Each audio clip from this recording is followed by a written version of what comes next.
కర్తను స్తుతింతుం కీర్తనతో,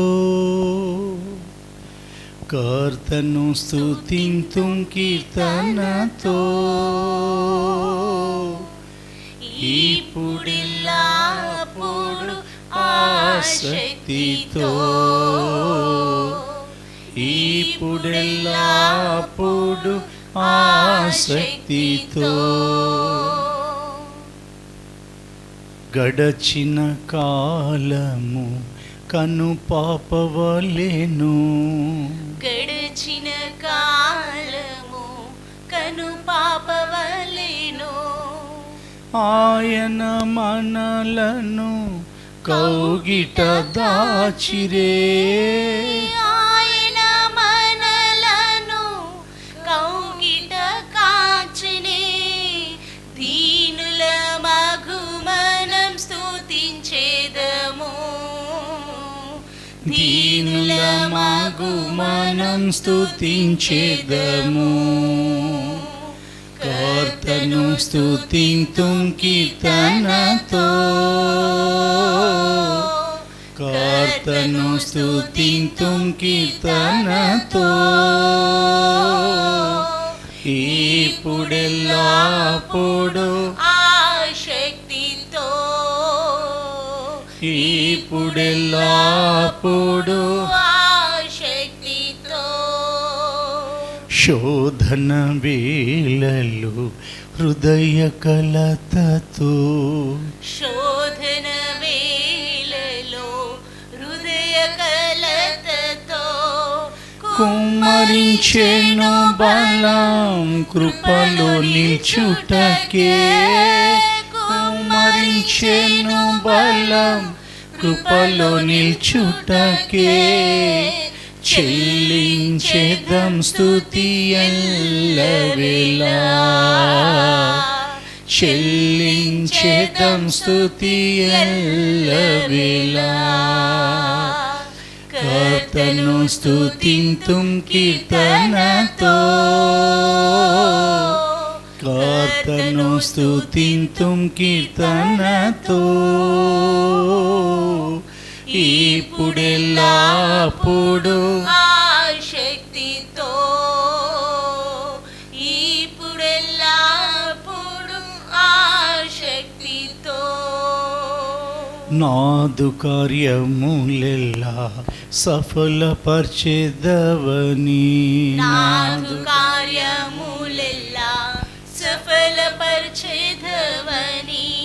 మధుర స్వరముతోని వాకు నిడితివే, మధుర స్వరముతోని వాకు నిడితివే. ఆనందింతుం దినం నీ ప్రేమలో, ఆనందింతుం దినం నీ ప్రేమలో. కర్తను స్తుతింతుం కీర్తనతో, కర్తను స్తుతింతుం కీర్తనతో, ఇప్పుడెల్లప్పుడు ఆసక్తితో, ఇప్పుడెల్లప్పుడు ఆసక్తితో. రిబాకమాది డిబిక్లతున మనరిక బాతురా, హల్లెలూయా. రిసదినిమిక దియలదున మనరిక్లాక్ల బాతి ఆశక్లమౌ రిబాబాబాబా రిబలకతున రిసదునిమిక్లందన మన్నాతునిమిక్లందన మన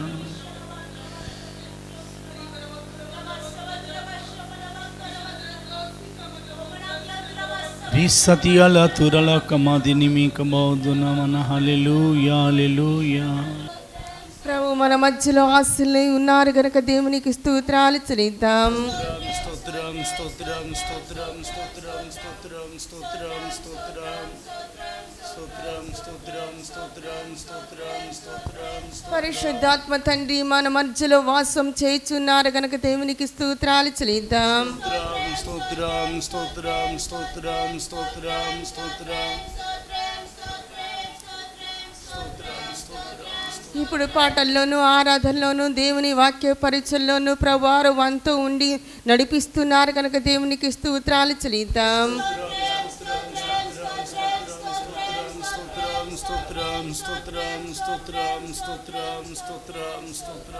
మనము నిలబడి ఆరాధన చేయుచున్నప్పుడు ప్రభువారు పరిశుద్ధాత్మ తండ్రి మన మీద వాసం చేయుచున్నారు కనుక దేవునికి స్తోత్రాలు చెల్లిద్దాం.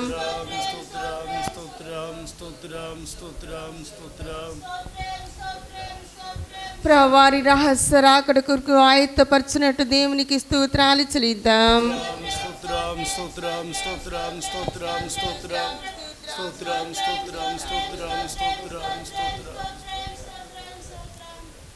ప్రార్థన చేసుకుందాము. మహాపరిశుద్ధుడైన తండ్రి మీకు స్తోత్రాలు రాజా. అయ్యా మేమందరము నా యూట్యూబ్ ద్వారా నా తండ్రి ప్రభు, అయ్యా మెసేజ్ ద్వారా నా తండ్రి ప్రభు మేమందరము బలపడుతున్న తండ్రి మీకు స్తోత్రాలు తండ్రి. అయ్యా మమ్మల్ని అందరినీ బలపరిచిన దేవుడు మీరే తండ్రి.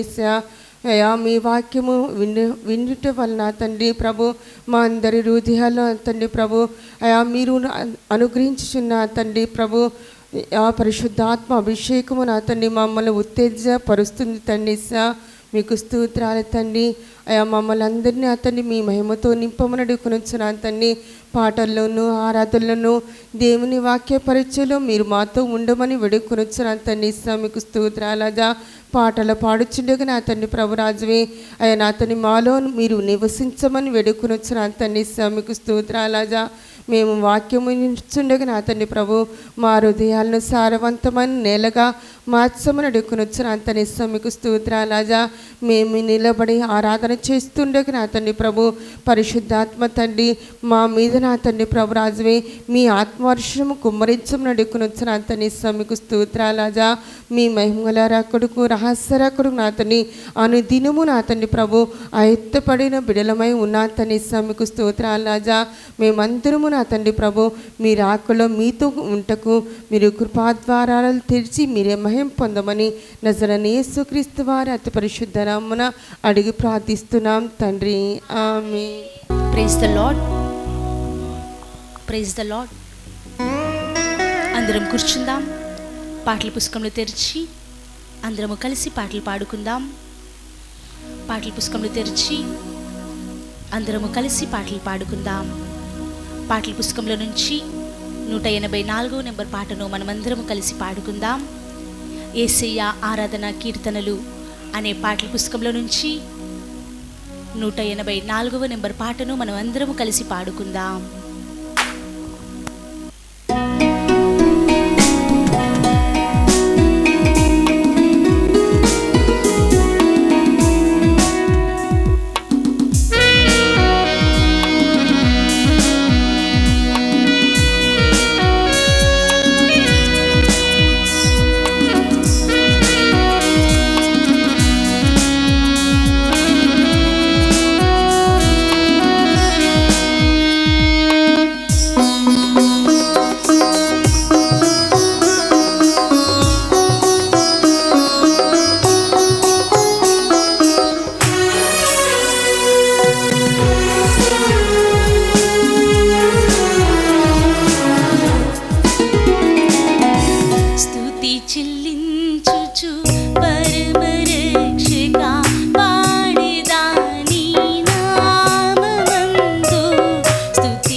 మారు మనసు కలిగినాలో బాప్తిస్మముంద మార్పునిచ్చి పరమరాజ్యపు మొదటి మెట్టు పరమరాజ్యపు మొదటి మెట్టు పావనుడు నాకు సంగినందున పావనుడు నాకు సంగినందున స్తుతి చెల్లించుచు పరమరక్షక పాడేదాని నామమందు.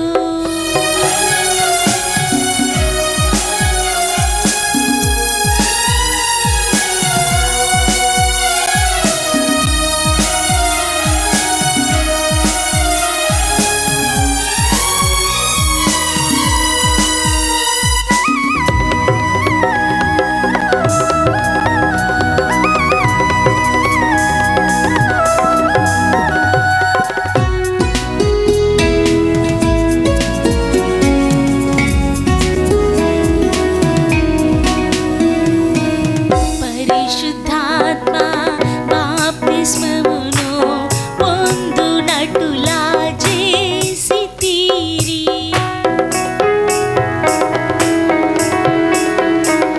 పరిశుద్ధాత్మ బాప్తిస్మమును పొందునట్టులా చేసితిరి. పరిశుద్ధుల సహవాసములో పరిశుద్ధుల సహవాసములో పెరుగునట్లు నిలిపినందున పెరుగునట్లు నిలిపినందున స్తుతి చెల్లించుచు పరమరక్షక పాడేదాని నామమందు.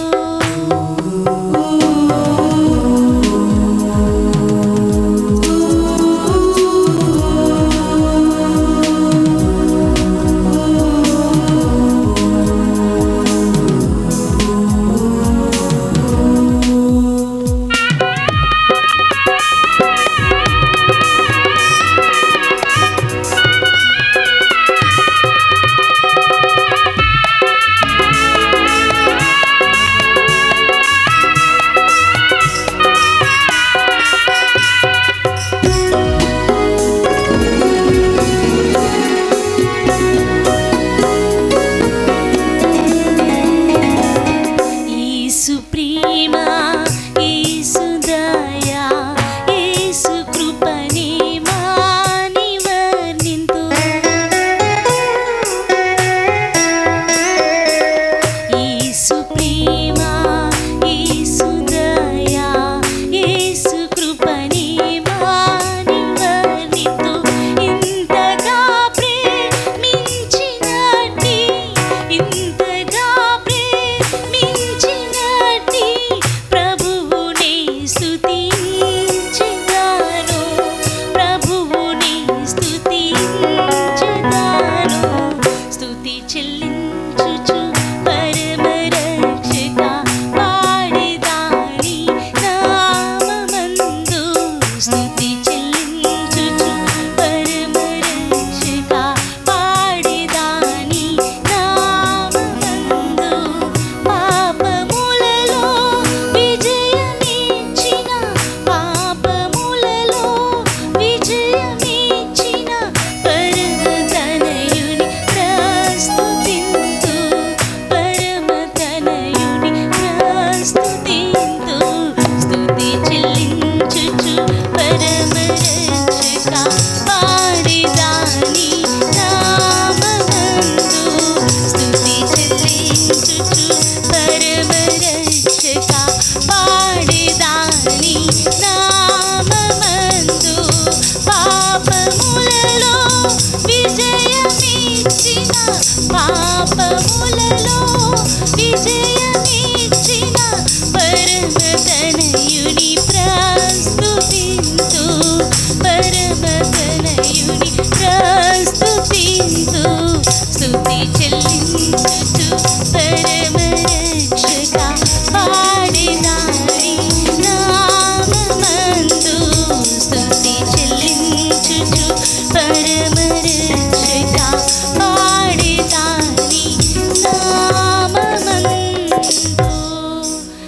దేవునికి స్తోత్రం. ఆరాధన కొరకు మనందరం కూడా లేచి నిలవబడదాం. నిదానంగా మనం ఆరాధన చేయుటకు కొరకు మరలా మనం అందరం లేచి నిలవబడదాం. స్తోత్రం స్తోత్రం స్తోత్రం స్తోత్రం స్తోత్రం స్తోత్రం ఆశ్చర్యమైన ప్రేమ కల్వరిలోని ప్రేమ మరణము కంటే బలమైన ప్రేమది నన్ను జయించే నీ ప్రేమ.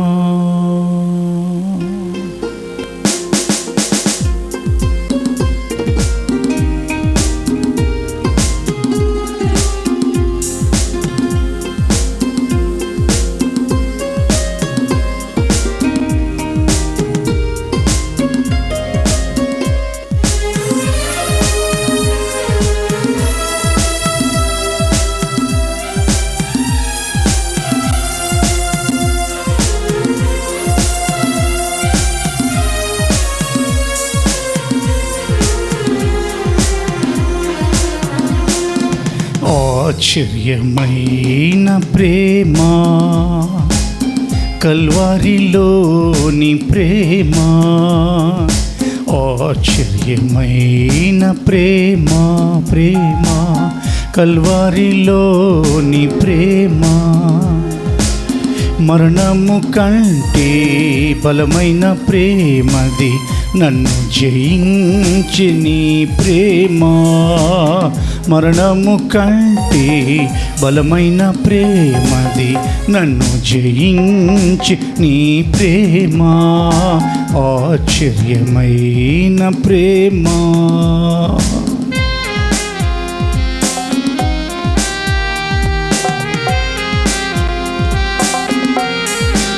దేవునికి మహిమ. హల్లెలూయా.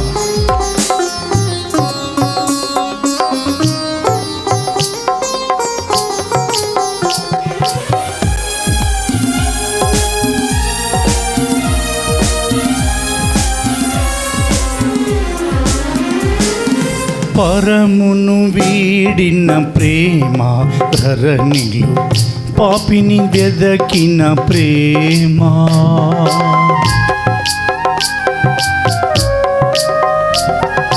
పరమును వీడిన ప్రేమ ధరణిలో పాపిని వెదకిన ప్రేమ. నన్ను కరుణించి ఆదరించి సేదదీర్చి నిత్య జీవమిచ్చే. నన్ను కరుణించి ఆదరించి సేదదీర్చి నిత్య జీవమిచ్చే. నన్ను కరుణించి ఆదరించి సేదదీర్చి నిత్య జీవమిచ్చే. ఆశ్చర్యమైన ప్రేమ కల్వరిలోని ప్రేమ మరణము కంటే బలమైన ప్రేమది నన్ను జయించి నీ ప్రేమ. దేవునికి స్తోత్రం. హల్లెలూయా.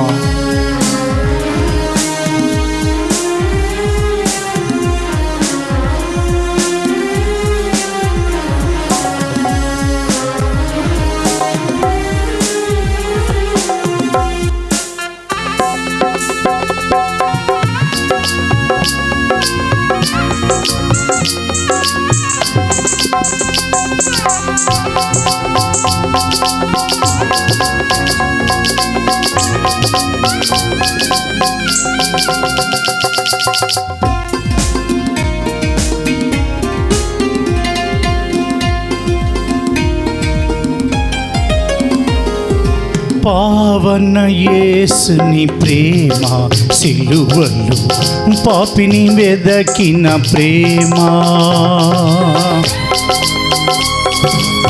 హల్లెలూయా. పావన యేసుని ప్రేమ సిలువలో పాపిని వెదకిన ప్రేమ, నాకై మరణించి జీవమిచ్చి జయమిచ్చి తన మహిమనిచ్చే, నాకై మరణించి జీవమిచ్చి జయమిచ్చి తన మహిమనిచ్చే, నాకై మరణించి మరణించి మరణించి నాకు జీవమిచ్చి జీవమిచ్చి జీవమిచ్చి జయమిచ్చి నిత్య జీవమిచ్చి, ఆశ్చర్యమైన ప్రేమ కల్వరిలోని ప్రేమ, ఆశ్చర్యమైన ప్రేమ కల్వరిలోని ప్రేమ,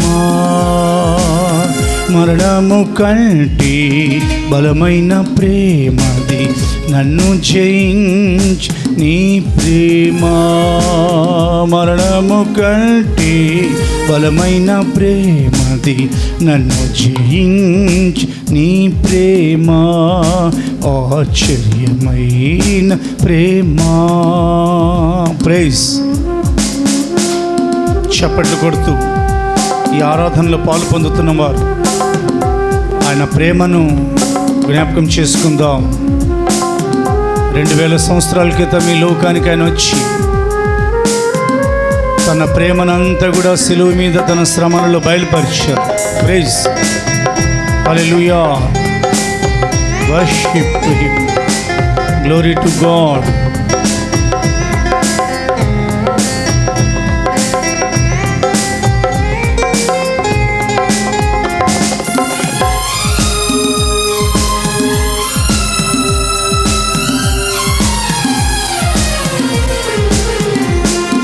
శ్రమలు సహించిన ప్రేమ, నాకై శాపము నోర్చిన ప్రేమ,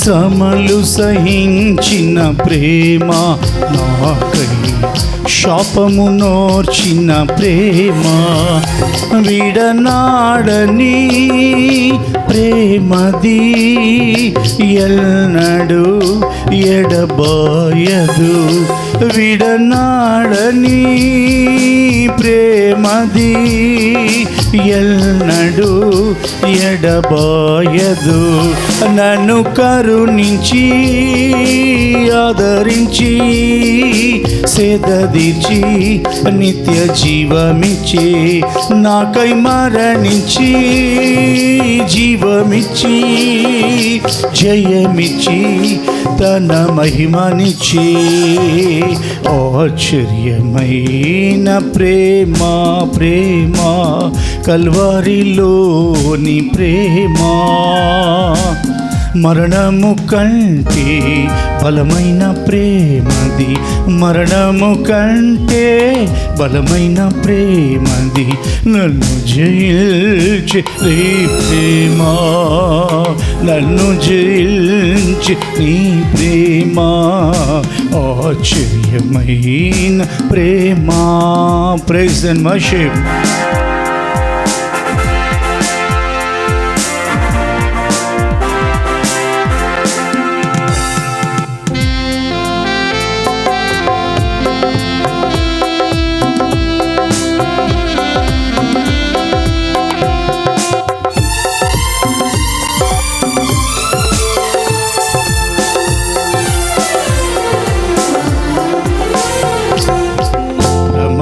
జీవము నాకు నివ్వా, తిరిగి లేచెను నాతో నుండా. పాడదాం. పరమా జీవం నాకు నివ్వా, తిరిగి లేచెను నాతో నుండా. నిరంతరము నడిపించును. పాడండి. నిరంతరము నడిపించును, మరల వచ్చి యేసుకొని కొనిపోవును. యేసు చాలు. చేతులెత్తి హల్లెలూయా హల్లెలూయా యేసు చాలును. హల్లెలూయా హల్లెలూయా ఏ సమయమైనా ఏ స్థితికైనా నా జీవితములో యేసు చాలును. హల్లెలూయా.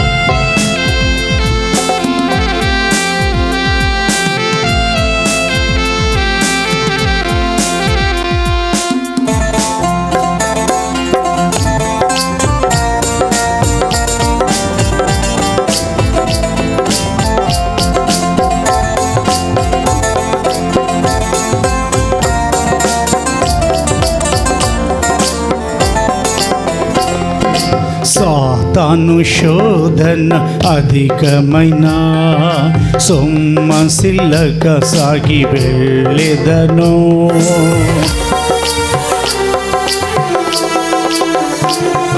సాతాను శోధన అధికమైన సొమ్మసిల్లక సాగి వెళ్ళెదను. లోకము శరీరము లాగినను లోబడక నేను వెళ్ళెదను. లోకము శరీరము లాగినను లోబడక నేను వెళ్ళెదను. చేతులెత్తి యేసు చాలును. హల్లెలూయా హల్లెలూయా యేసు చాలును.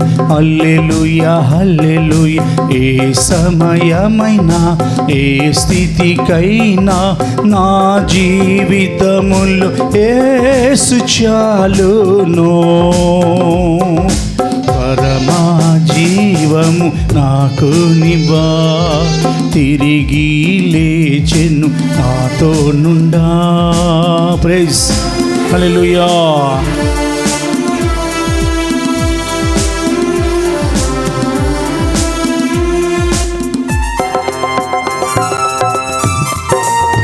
దేవునికి మహిమ. యెహోవా ప్రభావమునకు స్తోత్రం కలుగును గాక. హల్లెలూయా.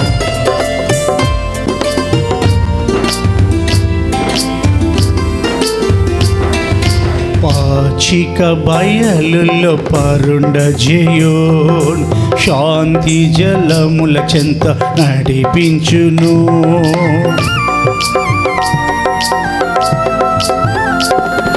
పాచిక బయలులో పరుండజేయోన్ శాంతి జలము చెంత నడిపించును. అనిశము ప్రాణము తృప్తిపరచును. మరణలో ఎల్లో నన్ను పాడండి. అనిశము ప్రాణము తృప్తిపరచును. మరణలో ఎల్లో నన్ను కాపాడును. యేసు చాలును. హల్లెలూయా హల్లెలూయా యేసు చాలును. హల్లెలూయా హల్లెలూయా ఏ సమయమైనా ఏ స్థితికైనా నా జీవితములో యేసు చాలును. పరమా జీవము నాకు నివా తిరిగి లేచెను తాతో నుండా. హల్లెలూయా. Praise and worship.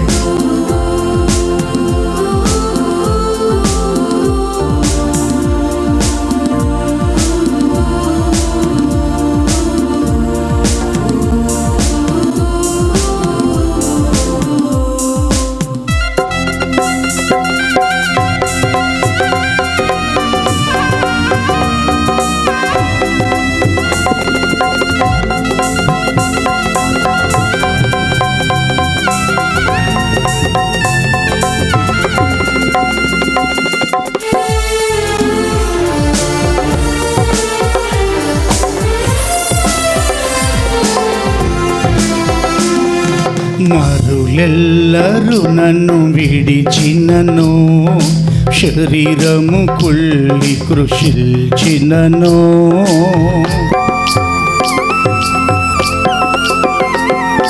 నరులెల్లరూ నన్ను విడచినను, శరీరము కుళ్ళి కృషించినను, హరించిన నా ఐశ్వర్యము విరోధి వలె నన్ను విడిచినను, హరించిన నా ఐశ్వర్యము విరోధి వలె నన్ను విడచినను. చేతులెత్తి యేసు చాలును, హల్లెలూయా హల్లెలూయా, యేసు చాలును, హల్లెలూయా హల్లెలూయా. ఏ సమయమైనా ఏ స్థితికైనా నా జీవితములో యేసు చాలును. పరమా జీవము నాకు నిమా, తిరిగి లేచిన్ నాతో నుండా. పరమా జీవం నాకు నివా, తిరిగి లేచిన్ నాతో నుండా. నిరంతరము నడిపించును, పాడదాం, నిరంతరము నడిపించును, మరల వచ్చి యేసుకొని పోవును. నన్ను నిరంతరము నడిపించును, మరల వచ్చి యేసుకొని పోవును. యేసు చాలును, హల్లెలూయా హల్లెలూయా, యేసు చాలును. చేతులెత్తి హల్లెలూయా, యేసు చాలును. ఆరాధన ఆరాధన, యేసు చాలును. ఆరాధన ఆరాధన, ఏ సమయమైనా ఏ స్థితికైనా నా జీవితములో యేసు చాలును. రిబలకబాదు మన దినిమిషలదు నమన రిక్రబాదు నమన. హల్లెలూయా. ఏ సమయమునైనా యేసు చాలును. ఓ రిక్రది దిశల దిది బిదియాల బాదుర బక్రమాది నమాదు నమా రిక్రబాదు నమన. హల్లెలూయా. ఎక్కడున్న వారు అక్కడ అన్ని భాషలు మాట్లాడండి. భాషలతో మాట్లాడేవారు నన్ను ఘనపరచుచున్నారని ఇదిగో పరిశుద్ధ గ్రంథం సెలవిస్తుంది. Hallelujah hallelujah. దిది దిశ దురల తిరల కమాది నమారి బాకమౌదున. Praise the Lord. హల్లెలూయా.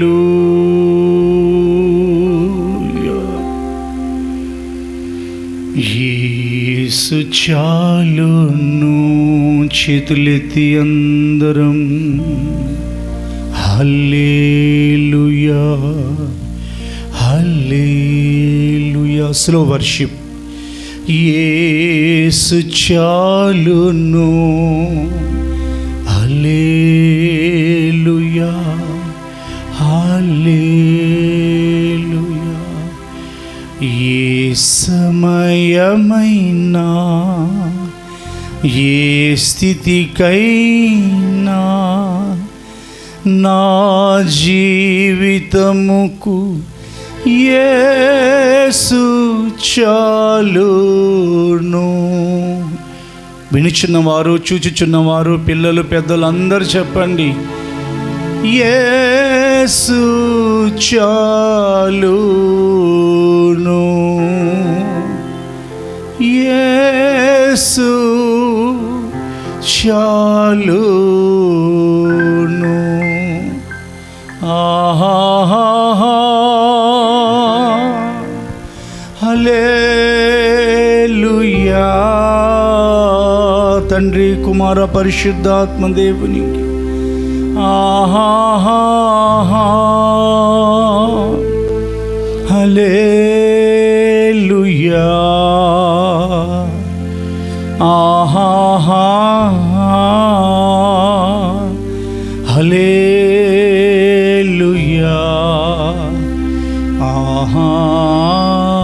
ఆమేన్. ఆరాధనా ఆరాధనా. యెహోవా ప్రభావం నాకు స్తోత్రం కలుగునుగాక. ఆరాధనా ఆరాధనా ఆరాధనా ఆరాధనా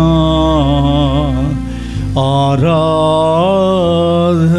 రెండు చేతులెత్తి ఎక్కడున్నారో అక్కడున్న వారు లేచి నిలిచి ఆరాధించి ఆశీర్వదింపబడండి. ఆరాధనా తండ్రి,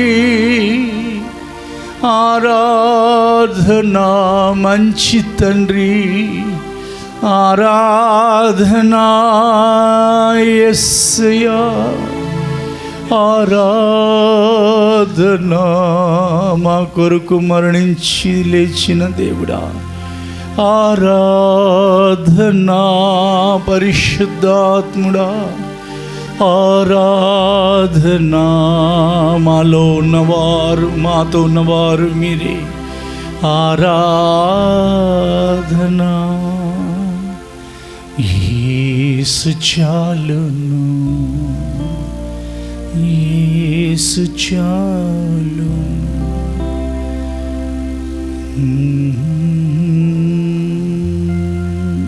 ఆమెన్, ఆమెన్, ఆమెన్. మన అవసరాలు తీర్చే దేవుడు ఆయన. ఈ వారంలో, ఈ నెలలో, ఈ సంవత్సరంలో, మన జీవితంలో ఏ అవసరాలు ఉన్నాయో యేసుక్రీస్తు వారి పేరిట మీరు ప్రార్థన చేసుకోండి, అది మీకు ఇవ్వబడుతుంది. అవన్నీ కూడా మీకు ఫిలిప్పీ పత్రిక 4:19 ప్రకారంగా అనుగ్రహించబడతాయి.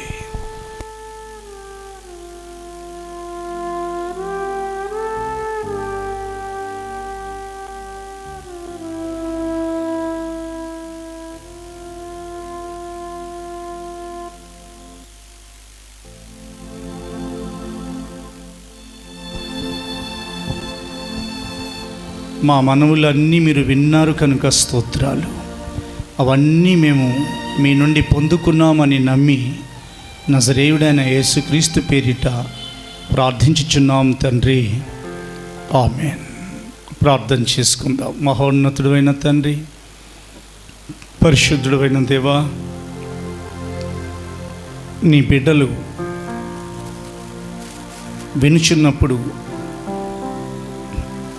వినుచున్న మీతో చెప్పినదేమనగా నీ సెలవిచ్చిన వారు మీరే.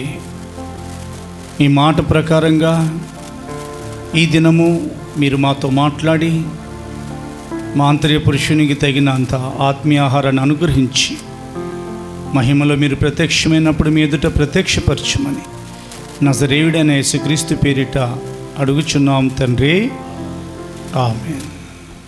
ప్రభు మనతో ఉన్నారు గనుక మన దేవునికి స్తోత్రాలు చెల్లిద్దాం. స్తోత్రం, స్తోత్రం, స్తోత్రం, స్తోత్రం, స్తోత్రం, స్తోత్రం, స్తోత్రం, స్తోత్రం, స్తోత్రం, స్తోత్రం. పరిశుద్ధాత్మ దేవుడే మాట్లాడువారు ఉన్నారు కనుక స్తోత్రాలు చెల్లిద్దాం. స్తోత్రం, స్తోత్రం, స్తోత్రం, స్తోత్రం, స్తోత్రం, స్తోత్రం, స్తోత్రం, స్తోత్రం, స్తోత్రం, స్తోత్రం, స్తోత్రం, స్తోత్రం. మన ప్రభు అయిన యేసుక్రీస్తు ద్వారా తండ్రి అయిన దేవునికి కోట్ల సార్లు ఆరాధనా, స్తుతులు, స్తోత్రములు, నమస్కారాలు, మహిమ, ఘనత, కీర్తి, ప్రభావాలు ఆరోపించుచు స్తోత్రాలు చెల్లిద్దాం. స్తోత్రం, స్తోత్రం, స్తోత్రం, స్తోత్రం, స్తోత్రం, స్తోత్రం, స్తోత్రం, స్తోత్రం, స్తోత్రం, స్తోత్రం, స్తోత్రం, స్తోత్రం. ఆమేన్. అందరం కూర్చుందాం. పరిశుద్ధ గ్రంథాలన్నీ కూడా ఒడిలో పెట్టుకుందాం. మన ప్రభు అయిన యేసుక్రీస్తు పేరిట మీ అందరికీ వందనములు, స్తోత్రాలు చెల్లిస్తున్నాను. ఈ పునరుత్థాన దిన ఆరాధన దినమున యేసుక్రీస్తు యొక్క అమూల్యమైన రక్తమును గురించి మనం వేదవాక్యాన్ని చూడబోతున్నాం. యేసుక్రీస్తు ప్రభుల వారి ప్రాణత్యాగం 2000 సంవత్సరాల క్రితం జరిగినప్పటికీ ఆయన యొక్క పరిశుద్ధ రక్తం, ఆయన యొక్క శిలువ శ్రమల ధ్యానం ఈ దినం వరకును, నేటి దినం నుండి రాకడ దినం వరకును ఎప్పటికీ అది నూతనంగానే మనకు కనబడుతుంది. ఎందుకనంటే ఆయన యొక్క రక్తంలో నిత్య జీవం ఉన్నది. మనుషులందరికీ శరీరాలు ఇవ్వబడ్డాయి, వారందరికీ శరీరంలో రక్తం ఉన్నది, కానీ ఆ రక్తము నిత్య జీవం మాత్రం కాదు. ఒక్క యేసుక్రీస్తు యొక్క నిర్దోషమైన రక్తం మాత్రమే నిత్య జీవంగా మారింది. అది నిత్య జీవమై ఉంది. కనుక ఈ దినమును, వచ్చే పునరుత్థాన దినమును మనము ప్రభు అయిన యేసుక్రీస్తు యొక్క రక్తమును గురించి కొన్ని విషయాలను ధ్యానిస్తాం. ఎందుకనంటే ఇంకా ప్రపంచంలో, అదే ప్రకారంగా మన దేశంలో ఈ కరోనా ప్రభావం తగ్గట్లేదు. అది ఇంకా స్ప్రెడ్ అవుతుందని మనం వింటున్నాం. దాంతోపాటు ఎన్నో అపజయాలు మనుషులందరూ ప్రపంచంలో అనుభవిస్తున్నారు. వీటన్నిటి నుండి ఒకవైపు నుండి సాతాను శక్తులు మనుషుల్ని శోధిస్తున్నాయి. వీటన్నిటికీ విడుదల ఎక్కడి నుంచి దొరుకుతుంది? మనుషులు ఎవరిని ఆశ్రయించాలి? ఇవన్నీ కూడా మనం పరిశుద్ధ గ్రంథాన్ని జాగ్రత్తగా పరీక్షించి చూస్తే కేవలం యేసుక్రీస్తు యొక్క అమూల్యమైన రక్తమును ఒకసారి ఆయన కానీ ప్రోక్షిస్తే, మన మీద ఆయన రక్తం ప్రోక్షింపబడింది. అదే ప్రకారంగా మీలో ఎవరి మీదైనా కానీ ఆయన పవిత్రమైన రక్తం ప్రోక్షింపబడి ఉండలేదన్న ఏదైనా సందేహం ఉన్నట్లయితే మీరు సిలువ దర్శనంతో నింపబడండి, కల్వరిని ఆశ్రయించండి, ఆయన ప్రాణత్యాగాన్ని మీరు తలంచి చూడండి, తేరి చూడండి. తప్పకుండా ఆయన పరిశుద్ధమైన రక్తం మనందరి మీద ప్రోక్షింపబడాలనే ఉద్దేశంతోనే ఆయన తన శరీరంలో రక్తమంతా కార్చేశారు. ఒకసారి ఆయన పవిత్రమైన రక్తపు ఆశ్రయంలోనికి వెళదాం, రక్తపు కోటల్లో ప్రవేశిద్దాం. ఆయన రక్తం ఎక్కడి నుండి ఎక్కడి వరకు చిందింపబడింది, ఈ రిఫరెన్స్లు 2 ఉంటాయి మూలవాక్యంగా. ఈ మెసేజ్లో 2 రిఫరెన్స్లు మూలవాక్యంగా ఉంటాయి. మొట్టమొదటిది గెత్సెమనీలో ఆయన యొక్క రక్తం శరీరం నుండి బయటికి రావటం, రెండోది సిలువ మీద. ఆ తర్వాత నీళ్లు మాత్రమే వచ్చాయి. ఇప్పుడు మనం చదువుతున్నాం పరిశుద్ధ గ్రంథాన్ని తెరచి లూకా సువార్త 22:44 చదవండి. 22:44. ఆయన వేదన పడి మరింత ఆతురముగా ప్రార్థన చేయగా ఆయన చెమట నేలపడుచున్న గొప్ప రక్త బిందువుల వలె ఆయను. యోహాను సువార్త 19:34. యోహాను సువార్త 19:34. సైనికులు ఒకడు ఈటితో ఆయన ప్రక్కను పొడిచెను, వెంటనే రక్తమును నీళ్లును కారెను. గెత్సెమనేలో, గొల్గొతాలో ఎవరు కొట్టకుండా గెత్సెమనేలో యేసుక్రీస్తు యొక్క రక్తం చిందింపబడింది.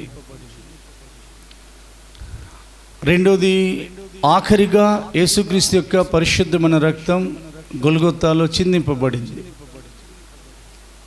గెత్సెమనే నుండి గొల్గొతా వరకు పలుమార్లు ప్రభువైన యేసుక్రీస్తు యొక్క శరీరం నుండి రక్తం ఉబికి, ఊటలో నుండి నీళ్లు ఏ ప్రకారంగా ఉబుకుతాయో ఒక ఊటల వలె ఆయన శరీరంలో నుండి రక్తం పైకి ఉబికింది.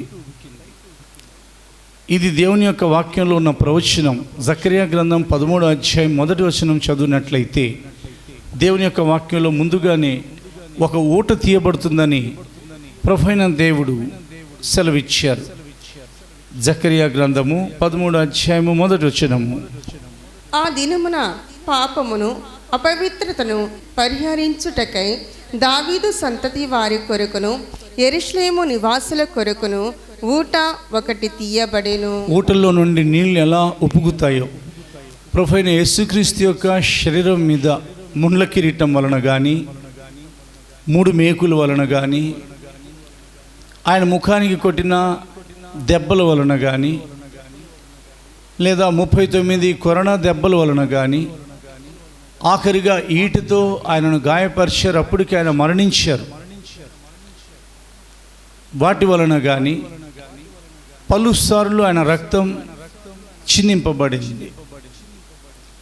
ఈ రక్తం గురించి పరిశుద్ధ గ్రంథంలో ఉన్న లేఖనాలు ఏమని సెలవిస్తున్నాయి అనగా, ఆత్మయు నీళ్లును రక్తమును ముగ్గురు ఏకీభవించున్నారని వ్రాయబడింది.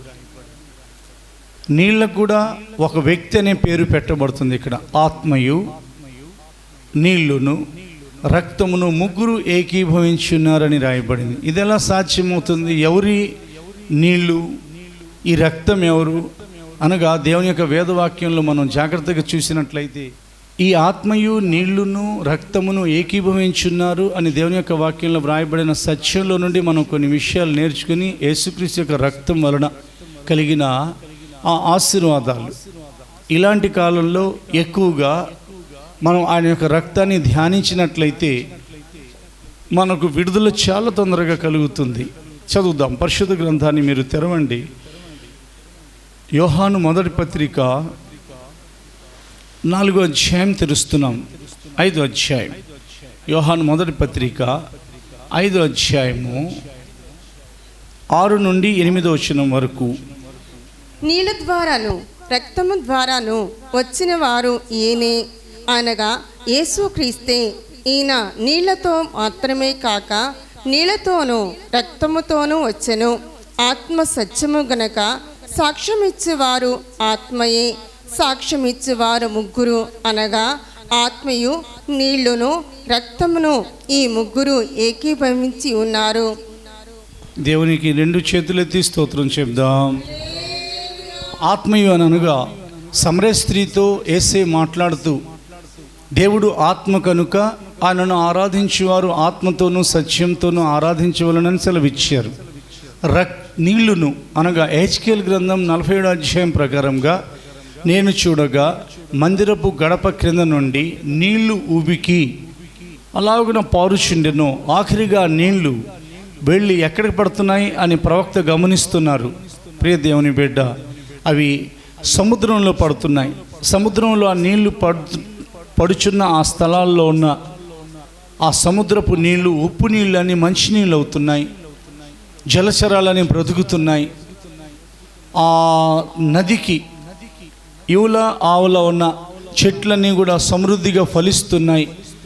అక్కడే మరి జాలరులు వలలు వేసి విస్తారమైన చేపల్ని పడుతున్నారు. చూడండి, ఇవన్నీ కూడా పరిశుద్ధాత్మ అభిషేకానికి సంబంధించిన విషయం. ఇది మొట్టమొదటిది ఆత్మయు, రెండవది నీళ్లును, మూడవది రక్తమును. అనగా దేవుడు ఆత్మయు ఉన్నారు, పరలోకపు తండ్రి. నీళ్లు పరిశుద్ధాత్మ అభిషేకం. మూడవది రక్తమును, అనగా ఈ రక్తం వలనను నీళ్ల వలనను వచ్చిన వారు ఈయనే అని వ్రాయబడింది కనుక యేసు ప్రభుల వారు. ఇది మనం గమనిస్తున్నాం. ప్రియ దేవుని బిడ్డ, జాగ్రత్తగా వేదవాక్యంలోకి మనం పరీక్షించి చూడబోతున్నాం. యేసుక్రీస్తు యొక్క రక్తం మనుషులందరి కొరకు అవసరం కనుక ఆ యేసుక్రీస్తు యొక్క శరీరం ఒక కన్యక గర్భంలో తండ్రి సహాయం లేకుండా అది ఫార్మేషన్ అవడం కొరకు లేదా ఏర్పరచబడటం కొరకు దేవుడు ముందుగానే ఆ కన్యకను వేరుపరిచారు. ఆమె పేరు మరియా. ఆ కన్యకకు ముందుగానే తెలియపరిచారు దేవదూత అయిన మరి గాబ్రియేల్ ద్వారా. ఆ కన్యక మీద ఆయన తన పరిశుద్ధాత్మ అగ్నిని పంపించారు. పరిశుద్ధాత్మ బలముగా ఆమె మీదకి వచ్చినప్పుడు ఆమె యొక్క రక్తం దేవుని యొక్క పరిశుద్ధాత్మ అగ్ని వలన అది ఒక పిండంగా మారి ఒక శిశువుగా మారి 9 నెలల తర్వాత యేసు ప్రభువుగా ఈ లోకంలో ఆయన అడుగు పెట్టారు. దేవునికి స్తోత్రం కలుగునుగాక. రక్తం ద్వారాను ఇదిగో నీళ్ళ ద్వారాను వచ్చిన వారు ఈయనే అని రాయబడింది. ప్రియ దేవుని బిడ్డ, అంటే మరియా యొక్క రక్తం ద్వారా, నీళ్ళు అనగా జీవజల నది అయిన పరిశుద్ధాత్మ అగ్ని, పరిశుద్ధాత్మ అభిషేకం, పరిశుద్ధాత్మని యొక్క శక్తి, సర్వోన్నతుని శక్తి నిన్ను కమ్ముకొనునని దేవదూత చెప్పారు కదా కన్య మరియాతో. ఈ ప్రకారంగా మనం యేసుక్రీస్తు యొక్క రక్తంలో నుండి అనేకమైన ఆశీర్వాదాలు, 9 ఆశీర్వాదాలు ఉన్నాయి. కష్టకాలాలు ఇవి. ఒక ఆశీర్వాదం దొరికినా చాలు అని మనుషులు అనుకుంటున్న కాలం ఇది. మన ప్రభువైన యేసు మరణించింది ఒక్క ఆశీర్వాదం కొరకు కాదు. ఈ వేద గ్రంథంలో ఉన్న ప్రతి ఆశీర్వాదాన్ని మనందరికీ సొంతం చేయటం కొరకు ఆయన శిలువ మీద ప్రాణత్యాగం చేశారు. దేవునికి మాత్రమే స్తోత్రం కలుగునుగాక. ఒకవేళ యేసు ప్రభుల వారు చనిపోయి ఉండకపోతే, ఒకవేళ యేసుక్రీస్తు యొక్క రక్తం చిందింపబడి ఉండకపోతే ఏ మాత్రం కూడా విడుదల ఉండేది కాదు, స్వస్థత ఉండేది కాదు, సమాధానం ఉండేది కాదు, దైవరాజ్య ప్రవేశం కలిగేది కాదు, జయం అంతకంటే ఉండేది కాదు. ఈ దినం జాగ్రత్తగా పరిశుద్ధ గ్రంథాన్ని మనం పరీక్షించబోతున్నాం. మన ప్రభువైన యేసు మన కొరకు మరణించారు. ఆయన పరిశుద్ధమైన రక్తంలో ఆఖరి బొట్టు వరకు ఒక సైనికులలో ఒకడు వెళ్ళి ఒక ఈట తీసుకుని వెళ్ళి కింద నుండి ఆయనను పొడిచారు. నేరుగా పొడవలేదు. అది కూడా ఎందుకు పొడిచారంటే చనిపోయారా, ఈయన బ్రతికే ఉన్నారా, లేదా కాళ్ళు విరగొట్టేద్దామా, వాళ్ళ డ్యూటీ దిగిపోయే టైం అవుతుంది. దాంతోపాటు సాయంకాలం వేళలో సూర్యుడు అస్తమించే సమయానికి మరి శరీరాలు మ్రాను మీద ఉండకూడదు.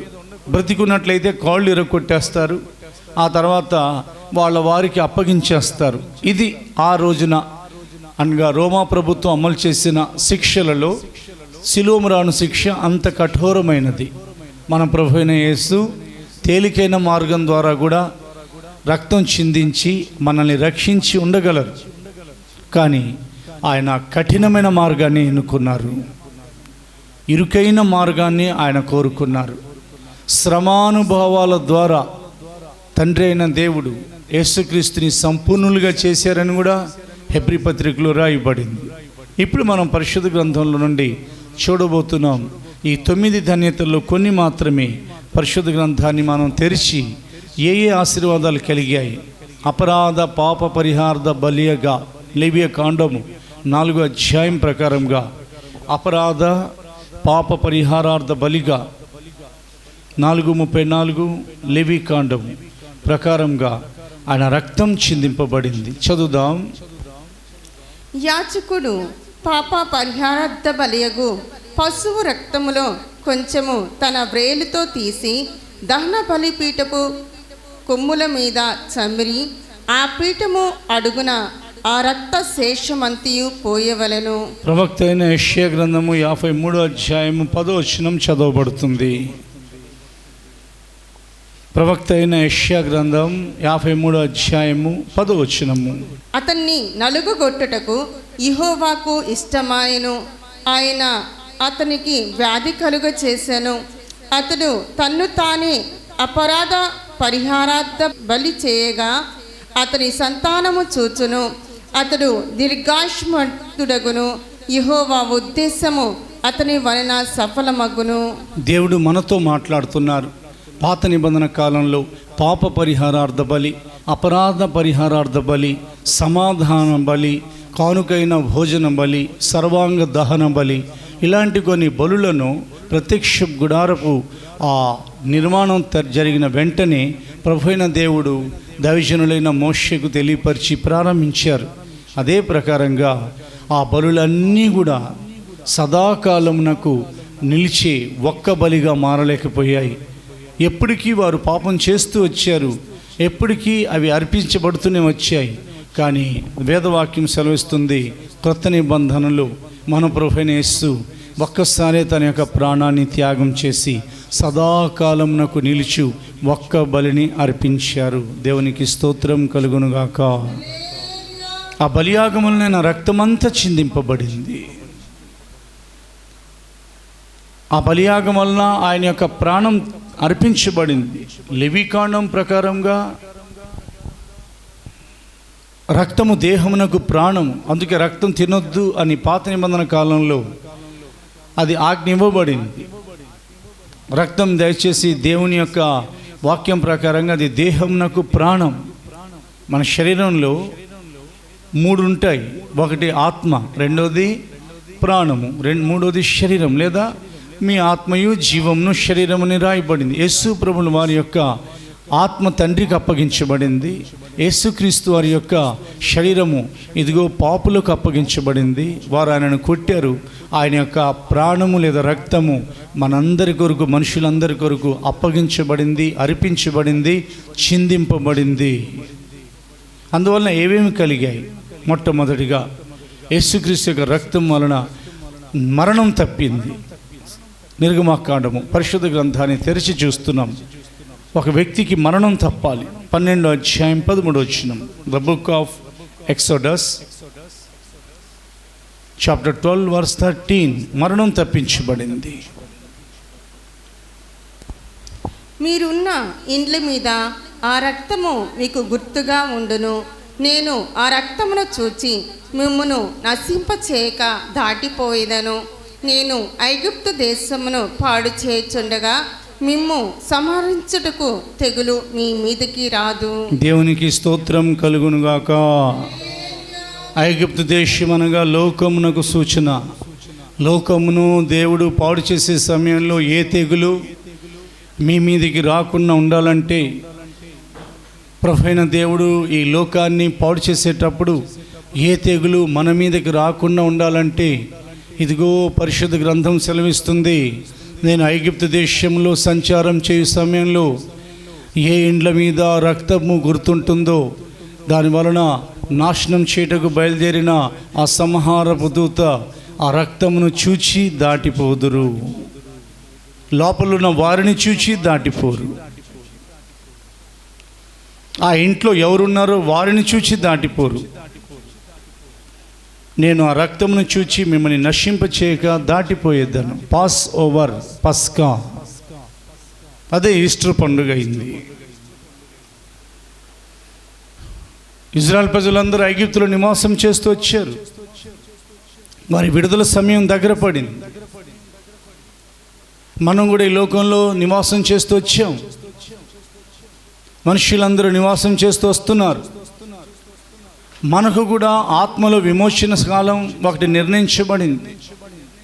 అది సమీపించినప్పుడు యేసుక్రీస్తు యొక్క శిలువ సువార్త మనకు వినబడింది. ఎవరిని ఆయన రక్షించాలనుకున్నారు, ఎవరిని ఆయన పరలోకంలో చేర్చాలనుకున్నారు, నిత్య జీవం కొరకు నిర్ణయించిన వారు మాత్రమే విశ్వసించిరి అని రాయబడింది. నిత్య జీవం కొరకు నిర్ణయించబడిన వారందరూ విశ్వసించిరి. ఇందును బట్టి మనము రక్షణ పొందాం కనుక మనం నిత్య జీవం కొరకు నిర్ణయించబడ్డామని వేదవాక్యం మనతో మాట్లాడుతుంది. దేవునికి స్తోత్రం కలుగునుగాక. ఆ పరిశుద్ధ రక్తం ఆ దినాలలో అర్ధరాత్రి వేళ సంహారపు దూత ఐగుప్తు దేశంలో ఐగుప్తుల జ్యేష్ఠుల తొలి బిడ్డలను సంహరించే సమయంలో ఆ రక్తం ఇజ్రాయెల్ ప్రజల యొక్క గుడారాల మీద ఉండాలి ముందుగానే దేవుడు తెలియపరిచారు. లోకంలో జీవించుచున్న ప్రియ సహోదరుడా, ఒకవేళ నీవు రక్షణ విషయంలో నీ శరీరం మీద ఎలాంటి తెగులు వస్తుందేమోనని భయం కలిగి ఉన్నావంటే, మొట్టమొదట నీ ఆత్మకు విమోచనం లేదని నీవు గ్రహించాలి. ఆత్మలో విమోచింపబడిన వారికి ధైర్యం ఎక్కువగా ఉంటుంది. ఎందుకంటే వారి ఆత్మకు కలిగిన మరణం తీసివేయబడింది. లోకంలో మనం సంచరిస్తున్నాం. ఎవరికి ఏ తెగులుందో తెలియదు. ఒకవేళ వారి ద్వారా అది మనకు సోకుతుందేమో, సంక్రమిస్తుందేమోనని భయంతో కూడా మనం గడిపే ప్రమాదం ఉంది. కానీ యేసుక్రీస్తు యొక్క పరిశుద్ధ రక్తం ఈరోజు తండ్రి యొక్క వాగ్దానం మనకి ఇవ్వబడుతుంది. ఆ దినమున ఏ ప్రకారంగా ఇశ్రాయేలు ప్రజల యొక్క గుడారం మీద గొర్రెపిల్ల యొక్క రక్తం లేదా మేకపిల్ల యొక్క రక్తం ఆ ప్రకారంగా ఉండటం చూచి, నిలువుకమ్మి మీద అడ్డకమ్ముల మీద ఉండటం చూచి వారిని చూచి దేవుడు దాటిపోయారు. వారి ఇంట్లో మరణం జరగలేదు. ఇది క్రొత్త నిబంధనలో మనం తీసుకున్నట్లయితే ఎవరైతే ప్రభువైన యేసుక్రీస్తుని తమ సొంత రక్షకుడిగా అంగీకరించుచున్నారు వారి యొక్క ఆత్మలు ఆయన అమూల్యమైన రక్తంలో విమోచింపబడాలి. యేసే లోకానికి వచ్చింది మరణం తప్పించడం కొరకే. ఆయన మరణాన్ని స్వీకరించింది, ఆయన తల వంచి మరణించింది. ఆత్మకు కలిగిన మరణంలో నుండి మనల్ని బయటికి రప్పించడం కొరకే. లేకపోతే ఆయన రావాల్సిన అవసరమే లేదు. పైనుండి పరలోకం నుండి దేవుడు ఒక మాట సెలవిస్తే చాలు. కానీ పరిశుద్ధ గ్రంథం సెలవిస్తుంది, మరణం తప్పించబడాలి. ఈ మాటలు వింటున్న ప్రియ సహోదరుడా, దేవుడు నీతో మాట్లాడుతున్నారు. మరణం తప్పించుకుంటావా?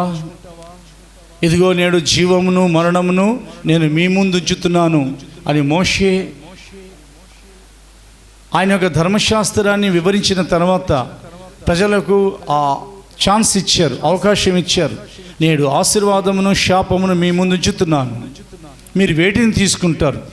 ఈరోజు దేవుని యొక్క వేదవాక్యం వింటున్న మనం ఒకవేళ ఆయన యొక్క పరిశుద్ధమైన రక్తమును గురించిన సరైన అనుభవ జ్ఞానం లేని యెడల, కలవరి యొక్క దర్శనం లేకుండా రక్షించబడినట్లయితే, ఏదో గుంపులో అందరితో పాటు మనం ఏదో ప్రార్థనకు వెళ్ళటం, లేదా ఇలాంటి వర్తమానాలు వెళ్ళటం, పాడటం, పాటలు పాడటం, ఆరాధించటం, ప్రార్థన చేయటం, ఇలాంటి అనుభవాలు ఉన్నట్లయితే దీనికంటే ముందు శ్రేష్టమైన అనుభవం దేవుని యొక్క వాక్యం మనకు నేర్పిస్తుంది.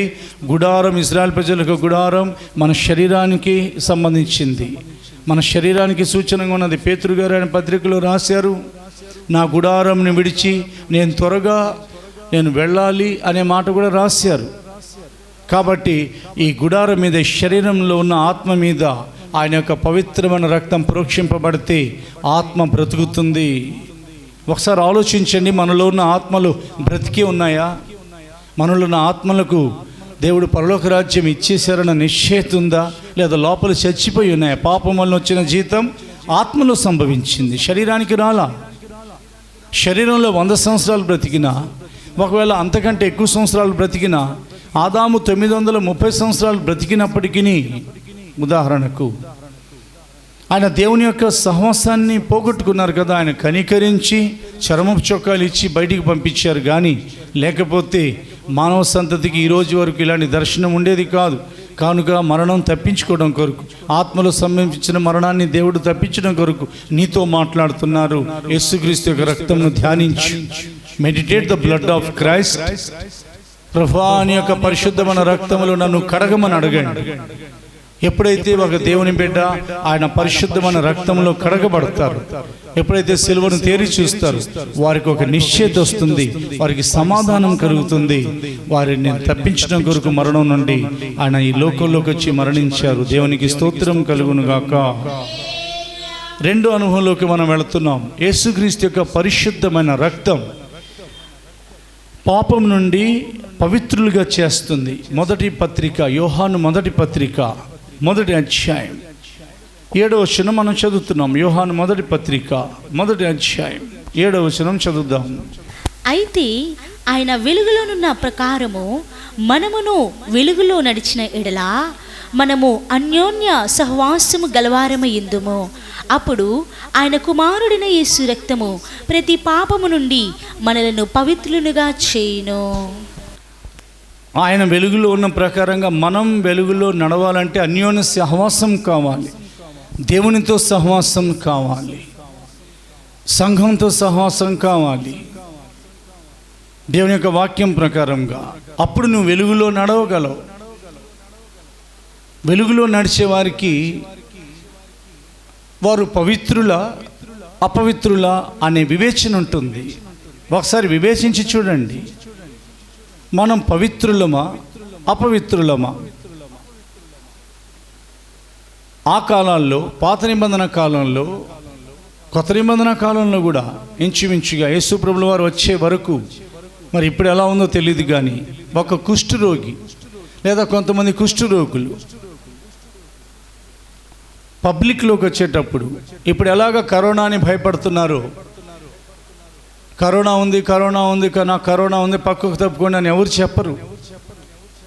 వాళ్ళకే తెలియదు అసలు ఉందో లేదో కొంతమందికి. కానీ అతడు వచ్చేటప్పుడు అపవిత్రుడను అని పబ్లిక్లోకి రావాలి. దాని మూలంగా ప్రజలు అతన్ని అంటుకోకుండా, అతడు ప్రజల్ని అంటుకోకుండా అతడు తప్పుకుంటాడు. అసలు వాళ్ళు ప్రత్యేకంగా బయట బ్రతకాలి. వాళ్ళు జీవించే ఆ స్థలాలే వేరేగా ఉండాలి. కానీ యేసు ప్రభుల వారు కొత్త నిబంధన ప్రారంభించిన తర్వాత ఆయన ప్రసంగం అయిన వెంటనే నాకు ఇష్టమే అని ముట్టి కుష్ఠరోగిని స్వస్థపరిచారు. స్తోత్రం చెప్పండి దేవునికి. ప్రజలు కుష్ఠరోగుల్ని ముట్టకూడదు, కుష్ఠరోగులు ప్రజల్ని ముట్టకూడదు ఆ కాలంలో.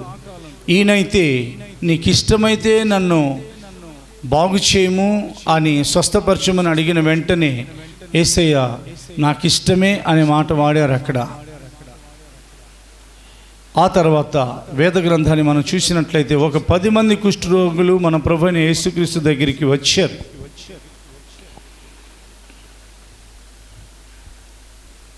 దూరం నుండి వారు ప్రభువుని చూశారు, కరుణించమని అడిగారు. వెంటనే ప్రభు చెప్పారు, మీరు వెళ్ళి యాజకులకు కనబరుచుకునుడి. ఎందుకు యాజకులకు కనబరుచుకోవాలనంటే కుష్ఠరోగం నయమైందా లేదా అనేది నిర్ధారించేది ఇజ్రాయెల్ ప్రజల్లో ఉన్న కుష్ఠరోగులకి, ఇది నిర్ధారించేది యాజకులే. తెల్లని మచ్చలు, పొడలాంటివి, చారలు కానీ ఏవైనా కానీ చర్మంలో తేడాలు ఒకవేళ ఉన్నట్లయితే నీకు కుష్ఠరోగం తగ్గలేదు, నువ్వు వెళ్ళు, మరలా దూరంగా ఉండు, అపవిత్రుడివే అని యాజకుడు తిరిగి పంపించేస్తాడు. కాదు నీకు తగ్గిపోయింది పర్వాలేదని అతను క్లీన్ సర్టిఫికెట్ ఇస్తే అతడు మళ్ళా జనుల్లో నివాసం చేయొచ్చు. ఇక అపవిత్రుడని అనాల్సిన అవసరం లేదు. అందుకని మీరు వెళ్ళి యాజకులకు కనబరుచుకునుడి అని అన్నారు. వాళ్ళలో 9 మంది వెళ్ళి ముందు యాజకులకు కనబడ్డారు. మార్గంలోనే స్వస్థత వచ్చినందువలన ఆయన మీరు వెళ్ళి యాజకులకు కనబరుచుకునుడి అని చెప్పిన వెంటనే మార్గంలో వారికి స్వస్థత వచ్చింది. ఒక్క సమరయుడు మాత్రం తిరిగి వచ్చాడు, ప్రభువుని స్తుతించి సాక్ష్యం పొందుకొని. ఆ తర్వాత వెళ్ళి యాజకునికి కనబడ్డాడో లేదో మనకు తెలియదు. కానీ ప్రియ దేవుని బిడ్డ, అపవిత్రత కుష్ఠరోగం వలన కలిగినందువలన ఒకవేళ అతనికి స్వస్థత రాకపోతే జీవితకాలం అంతా కుష్ఠరోగిగా ఉండిపోతాడు. కుష్ఠరోగం కంటే ప్రమాదకరమైనది పాపం. ఆ పాపం నుండి పవిత్రులుగా చేయటమే దేవుని యొక్క ఉద్దేశ్యం.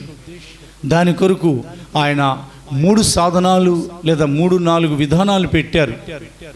By the blood of Jesus, యేసుక్రీస్తు యొక్క రక్తం వలన పవిత్రత. By the word of Christ, దేవుని యొక్క మాట వలన పవిత్రత. బై హిస్ హోలీ స్పిరిట్, ఆయన పరిశుద్ధాత్మ అగ్ని వలన పరిశుద్ధత. ఆ బలిపీఠమునకు తాకుట వలన పరిశుద్ధత. ఇలాంటి పరిశుద్ధత దేవుడు ఎందుకు కలిగించారనగా ఈ లోకంలో జీవించే కాలంలోనే మనుష్యుడు పవిత్రపరచబడాలి, పరిశుద్ధపరచబడాలి. అతడు ఊహలో ఉన్నప్పుడే అతనికి పరిశుద్ధత కలగాలి.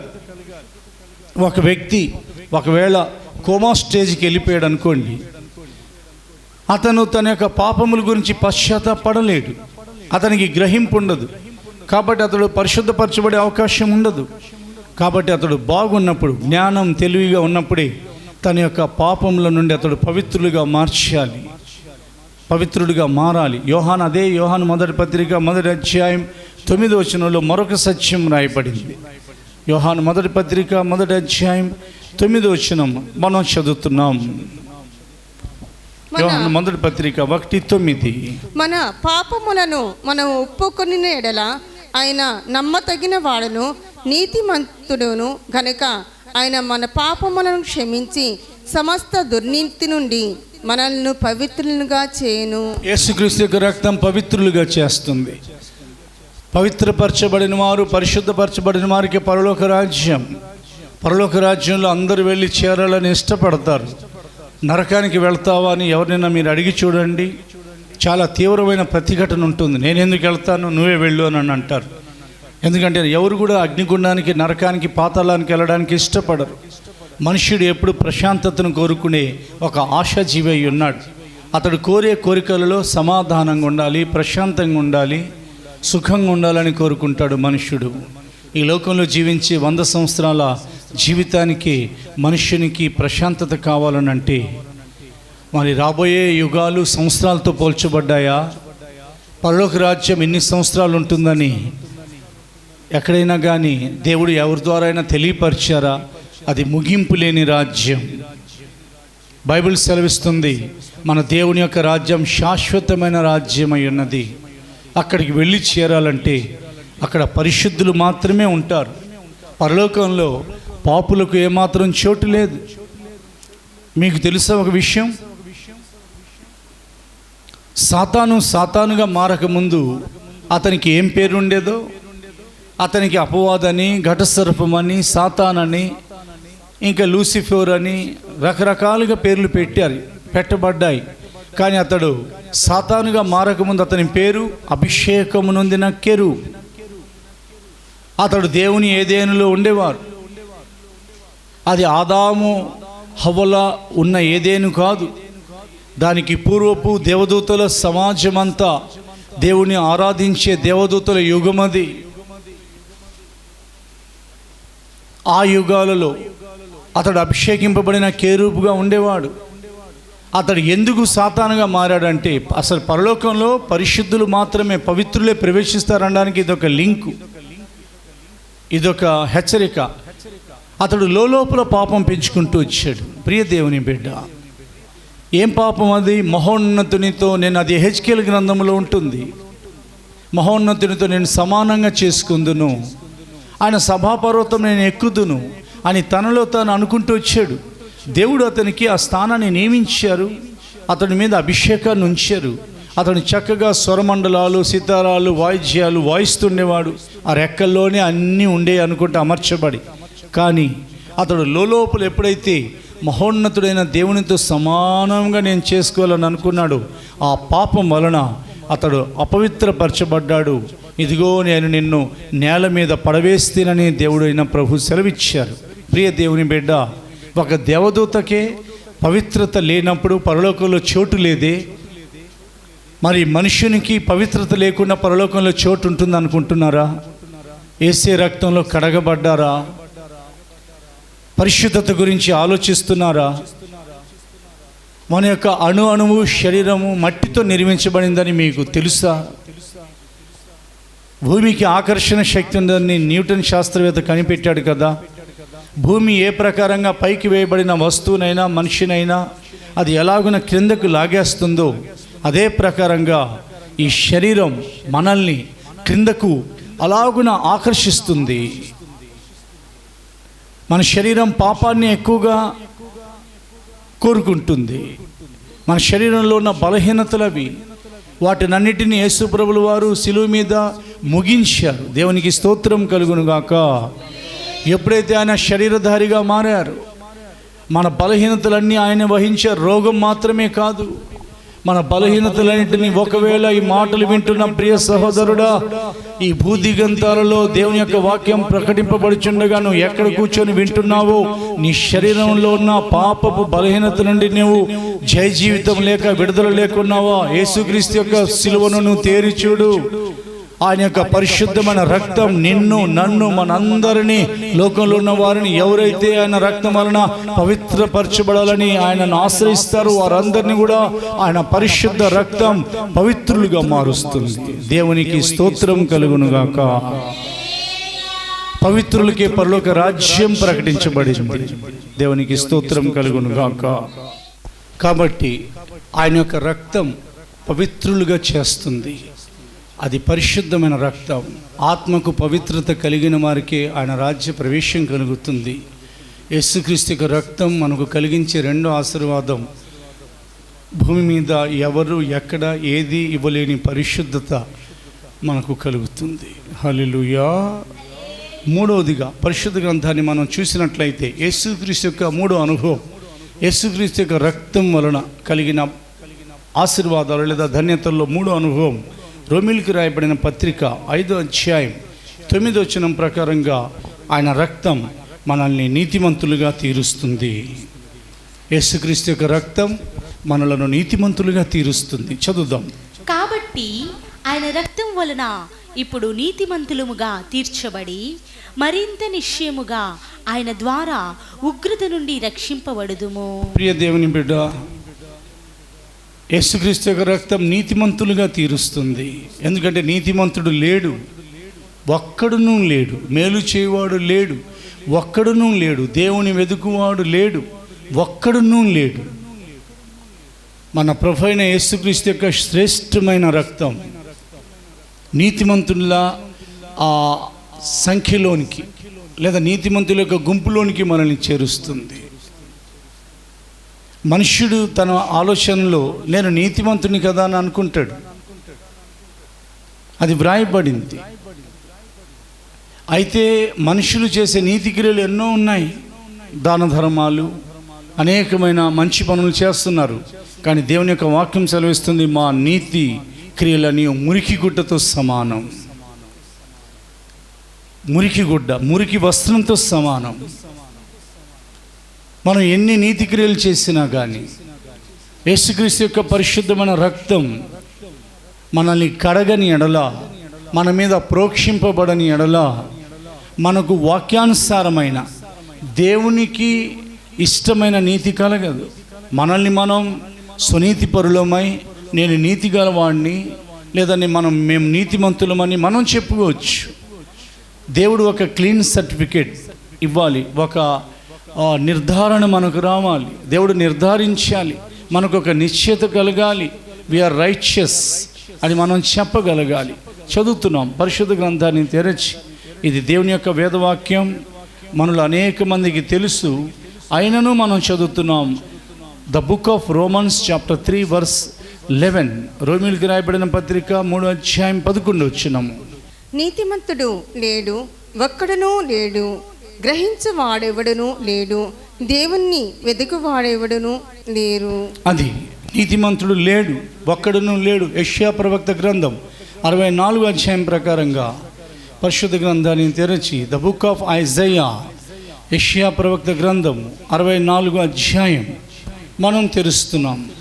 యెషయా గ్రంథము 64వ అధ్యాయము 6వ వచనం ఇలాగున హెచ్చరిస్తుంది, మేమందరము అపవిత్రుల వంటి వారమైతిమి, మా నీతి క్రియలన్నీయు మురికి గుడ్డవలే నాయనో, మేమందరము ఆకువలే వాడిపోతిమి, గాలివాన కొట్టుకొని పోవునట్లుగా మా దూష్యములు మమ్మును కొట్టుకొని పోయెను. వారు ఎన్నో నీతి క్రియలు చేశారు. వారు అంటున్నారు, అయ్యా ప్రభువా యెహోవా, మేము ఎన్నో నీతి క్రియలు జరిగించినప్పటికీ ఇదిగో మా నీతి క్రియలన్నీ మురికి గుడ్డతో సమానమైపోయాయి. ఇదిగో మేమందరం కూడా ఆకు వలె నీతి క్రియలు చేసినప్పటికీ ఆకు ఏ ప్రకారంగా వాడిపోతుందో ఆ ప్రకారంగా మేము వాడిపోతుంది. గాలివాన కొట్టుకొని పోనట్లుగా మా దోషములు మమ్మల్ని కొట్టుకొని పోయేటట్లు చేశాయి. వీరి నీతి క్రియలు చేసిన దేవుని యొక్క ప్రజల గురించి వ్రాయబడింది. జాగ్రత్తగా మన నీతి క్రియల మీద ఒకసారి దృష్టి పెట్టి, అవి మన యొక్క దోషములు ఏమాత్రం కూడా మన యొక్క నీతి క్రియల వలన అవి తొలగిపోవని మీరు గ్రహించగలగాలి. మనం ఎన్ని మంచి పనులు చేసినా, ఎన్ని నీతి క్రియలు జరిగించినా, యేసుక్రీస్తు యొక్క శిలువ మరణాన్ని ధ్యానించకుండా, యేసుక్రీస్తు యొక్క రక్తాన్ని ఆశ్రయించకుండా, ఆయన యొక్క కలవరిని తలంచకుండా, ప్రభువా నీ రక్తంతో నన్ను కడుగుము నాయనా, ఇదిగో మేము నీతి క్రియలు జరిగించినప్పటికీ అవి మురికి గుడ్డ లాంటిది, మా నీతి క్రియలని మురికి గుడ్డతో సమానమని మనం చెప్పని ఎడల మనకు నీతి కలగదు. మన దోషాలు గాలికి కొట్టుకొని పోయేటట్లు చేస్తాయి. ప్రియ దేవుని బిడ్డ, గాలి కనగా గాలి శోధన కాలానికి, గాలి శ్రమలకు సూచనగా ఉన్నది. శ్రమ కలిగినప్పుడు లేదా శోధన కలిగినప్పుడు గాలివాన విసిరేనో ఆ ఇల్లు బండ మీద కట్టబడలేదు కనుక, ఇసుక మీద దాని పునాది లేదా అది కట్టబడింది కనుక దాని యొక్క పాటు బహు గొప్పది, అది పడిపోయినని ప్రభు హెచ్చరించారు. ఇసుక మీద ఇల్లు కట్టొద్దు, బండ మీద ఇల్లు కట్టు. ప్రియ దేవుని బిడ్డ, దేవుడు నీతో మాట్లాడుతున్నారు. యేసుక్రీస్తు యొక్క పరిశుద్ధ రక్తం వలన మనల్ని నీతిమంతులుగా మార్చడం దేవునికి ఇష్టమైంది. దేవునికి స్తోత్రం కలుగునుగాక. నీతిమంతుడు లేడు, ఒక్కడును లేడు అని దేవుని యొక్క వాక్యం హెచ్చరిస్తుంది. యేసుక్రీస్తు యొక్క రక్తం మనల్ని నీతిమంతులుగా మారుస్తుందని వ్రాయబడింది. ఎందుకు నీతిమంతులుగా మారాలి? మనం జాగ్రత్తగా పరిశుద్ధ గ్రంథాన్ని తెరిచి చూసినట్లయితే, ఒక రోజున నీతిగల జనము పరలోక రాజ్యానికి బయలుదేరి వెళ్ళినప్పుడు గుమ్మములను లేదా ద్వారములను తీయుడి. ఎందుకంటే బయట నీతి గల జనం ఉన్నారు, వారు బయట ఉండకూడదు, వారు లోపలికి రావాలి. యెషయా గ్రంథం 26వ అధ్యాయం 2వ వచనంలో ఈ మాట మనం చూడగలం. సత్యము నాచరించు నీతిగల జనము ప్రవేశించునట్లు ద్వారములను తీయుడి. సత్యము నాచరించు. దేవుని యొక్క వాక్యమే సత్యం. తండ్రికి ప్రార్థన చేస్తూ ప్రభువైన యేసు ఈ మాట సెలవిచ్చారు, నీ వాక్యము సత్యము. సత్యమును ఆచరించే నీతి గల జనం యేసుక్రీస్తు రక్తములో నీతిమంతులుగా మార్చబడతాం, తీర్చబడతాం. ఇది సత్యం. ప్రభువైన దేవుడు మనతో మాట్లాడుతున్నారు. దేవునికి స్తోత్రం కలుగునుగాక. ఒక రోజున ఈ లోకంలో నుండి దాటి మనం పరలోకానికి వెళ్ళవలసినది. కాబట్టి పరలోక రాజ్యంలో ప్రవేశించుటకు బ్యాప్టిజమం ఒక సాధనమై ఉన్నది. ప్రియ దేవుని బిడ్డ, అనేక మంది దేవుని యొక్క పిల్లలలో నీటి బాప్టిజానికి ఏమాత్రం కూడా విధేయించని వారిని మనం చూస్తున్నాం ఈ లోకంలో. వారు దేవుని యొక్క ప్రజలే కానీ బాప్టిజం పొందడానికి వారు త్వరగా ముందుకు రారు. బాప్టిజం పాపం చేసిన వారికి అవసరం. బాప్టిజం వలన పాపములు క్షమించబడతాయి. బాప్టిజంలో పాపములు కడగబడతాయి. బాప్టిజం వలన దేవుని యొక్క రాజ్యంలో ప్రవేశించి అనుభవం కలుగుతుంది. యేసుక్రీస్తులో బాప్టిజం పొందిన వారు యేసుక్రీస్తుని ధరించుకుని వారు అవుతారు. బాప్టిజం అనేది పై వస్త్రముగా ఇవ్వబడుతుంది. ఆది అపోస్తలుల ఉన్నతమైన ఉపదేశానికి బాప్టిజం అనేది రెండో మెట్టుగా దేవుని యొక్క వేదవాక్యంలో వ్రాయబడింది. యేసు ప్రభుల వారికి బాప్టిజం అవసరమే లేదు. ఎందుకంటే ఆయన ఏ పాపం చేయనివారు. యేసుక్రీస్తు పాపం చేయనివారు. యేసుక్రీస్తు పాపం ఎరుగనివారు. యేసుక్రీస్తు పాపం లేనివారని వేదవాక్యం ఘోషిస్తూ ఉంది. దేవునికి స్తోత్రం కలుగునుగాక. ఆయనను జనులందరూ ఆ కాలమున యోహాను బాప్టిజం ఇచ్చి యోహాను యొద్దకు నీటి బాప్టిజం పొందడం కొరకు ఇదిగో బయలుదేరి వచ్చినప్పుడు యేసు ప్రభుల వారు కూడా జనసంఖ్యలో ఒకరిగా వచ్చారు. ఆ కాలంలో పాపం చేసిన వారి గురించి హెచ్చరిక, మారు మనసు విషయమైన పాపక్షమాపణ నిమిత్తమైన బాప్టిజమం అని వ్రాయబడింది. యేసయ్యకు మారు మనసు అవసరమా? యేసయ్య పాపక్షమాపణ పొందాలా? ఆయన దేవుడు పాపములు క్షమించేవారు, మనస్సును మార్చేవారు. మరి ఆయన ఎందుకు బాప్టిజం పొందారని అనగా ఆయన మాదిరిగా నిలబడ్డారు. నీటి బాప్టిజం ఇచ్చి చిన్న బాప్టిజం ఇచ్చి యోహాను యేసు ప్రభుల వారిని వారించారు. అయ్యా, దయచేసి నేనే నీ దగ్గర బాప్టిజం పొందాలి కానీ నీవు నాకు బాప్టిజం ఇవ్వటం ఏమిటని వారించినప్పుడు ప్రభు అన్నారు, నీతి యావత్తు ఇలాగున కానిమ్ము. అప్పుడు ఆయన బాప్టిజం ఇచ్చారు. యేసే మాటకు విధేయించి చదువుతున్నాం మనం పరిశుద్ధ గ్రంథాన్ని తెరిచి. ఇదిగో యేసుక్రీస్తు యొక్క రక్తం నీతిమంతులుగా మనల్ని మారుస్తుంది. ఒక నూతనమైన తీర్మానంతో ప్రియ దేవుని బిడ్డ, నీవు నీ యొక్క స్వనీతిని నమ్ముకొనక మా నీతి క్రియలని మురికి గుడ్డలు, మేము చేసిన నీతి క్రియలు, మీరు చేసినవి, మనుషులు చేసిన నీతి క్రియలు అవి మురికి గుడ్డతో సమానమని వేదవాక్యంలో మనం చదివాం. కనుక లోబడి యేసు ప్రభుల వారు ఎలాగున బాప్టిజం పొందారో, ప్రియ క్రైస్తవుడా, ప్రియ సహోదరి, ప్రియ సహోదరుడా, ప్రియ సంగమా, ఇన్ని సంవత్సరాలు బాప్టిజానికి వాయిదా వేస్తున్న నీవు ఈ దినమైందన్నా కానీ ఇదిగో ఆయన నీకు మేలు చేయ ఉద్దేశించుచున్నారు. కనుక నీ ఆత్మను నువ్వు కాపాడుకోవటం చాలా అవసరం. మత్తయి సువార్త 3వ అధ్యాయం, ద బుక్ ఆఫ్ మాథ్యూ 15వ వచనం, 3వ అధ్యాయం 15వ వచనం. యేసు ఇప్పటికీ కానిమ్మో, నీతి యావత్తు ఇలాగూ నెరవేర్చుట మనకు తగియున్నదని అతనికి ఉత్తరమిచ్చెను గనుక అతడలాగూ కానిచ్చెను. ప్రవక్త అయిన యెషయా గ్రంథం 61వ అధ్యాయము ఇదిగో 10వ వచనం. ప్రవక్త అయిన యెషయా గ్రంథం 61వ అధ్యాయం 10వ వచనము. శృంగారమైన పాగా ధరించుకొనిన పెండ్లి కుమారుని రీతిగాను, ఆభరణముతో అలంకరించుకున్న పెండ్లి కుమార్తె రీతిగాను ఆయన రక్షణ వస్త్రములను నాకు ధరింపచేసి ఉన్నారు. నీతి అను పైబట్టను నాకు ధరింపచేసి ఉన్నారు. కాగా యెహోవాను బట్టి మహానందముతో నేను ఆనందించుచున్నాను. నా దేవుని బట్టి నా ఆత్మ ఉల్లసించుచున్నది. ప్రియ దేవుని బిడ్డ, నీ దేవుడు నీతో మాట్లాడుతున్న తన సత్యవాక్యం ద్వారా యేసుక్రీస్తు యొక్క పరిశుద్ధమైన రక్తం గురించి మనం నేర్చుకుంటున్నాం. So many spiritual experiences and so many physical blessings. ఈ లోక సంబంధమైన అనేకమైన ఆశీర్వాదాలు, ఈవులు యేసుక్రీస్తు రక్తం వలన కలిగాయి. గెత్సెమనే నుండి గొల్గొతా వరకు మన ప్రభువైన యేసుక్రీస్తు యొక్క రక్తం చిందింపబడుతూనే వచ్చింది. ఇప్పుడు కూడా మనం ఉన్న చోటున ఉన్న పాటున మోకరించి ఆయన యొక్క శిలువను తేరి చూచినట్లయితే యెహోషువ ఎదుట నేను ఉంచిన రాతిని తేరి చూడుడి, ఆ రాతికి 7 నేత్రములు కలవు అని ప్రభువైన దేవుడు పాత నిబంధన కాలంలోని యేసుక్రీస్తు వారి గురించి తెలియపరిచారు. మన యొక్క జీవితంలో చాలా శ్రేష్టమైన అనుభవంలోకి మనం వెళ్ళగలం. ఆయన పవిత్రమైన రక్తం మన మీద ప్రోక్షింపబడటం వలన మనకు మరణం తప్పుతుంది. సంహారం తప్పించే రక్తం యేసుక్రీస్తు యొక్క రక్తం. దేవునికి స్తోత్రం కలుగును గాక. అపవిత్రులను పవిత్రులుగా చేయు రక్తం యేసుక్రీస్తు యొక్క రక్తం. దేవునికి మహిమ కలుగును గాక. ఇదిగో ప్రతి విధమైన దుర్నీతి నుండి విమోచించి నీతిమంతులుగా తీర్చే రక్తం మన రక్షకుడైన యేసుక్రీస్తు యొక్క రక్తం. దేవునికి స్తోత్రం కలుగును గాక.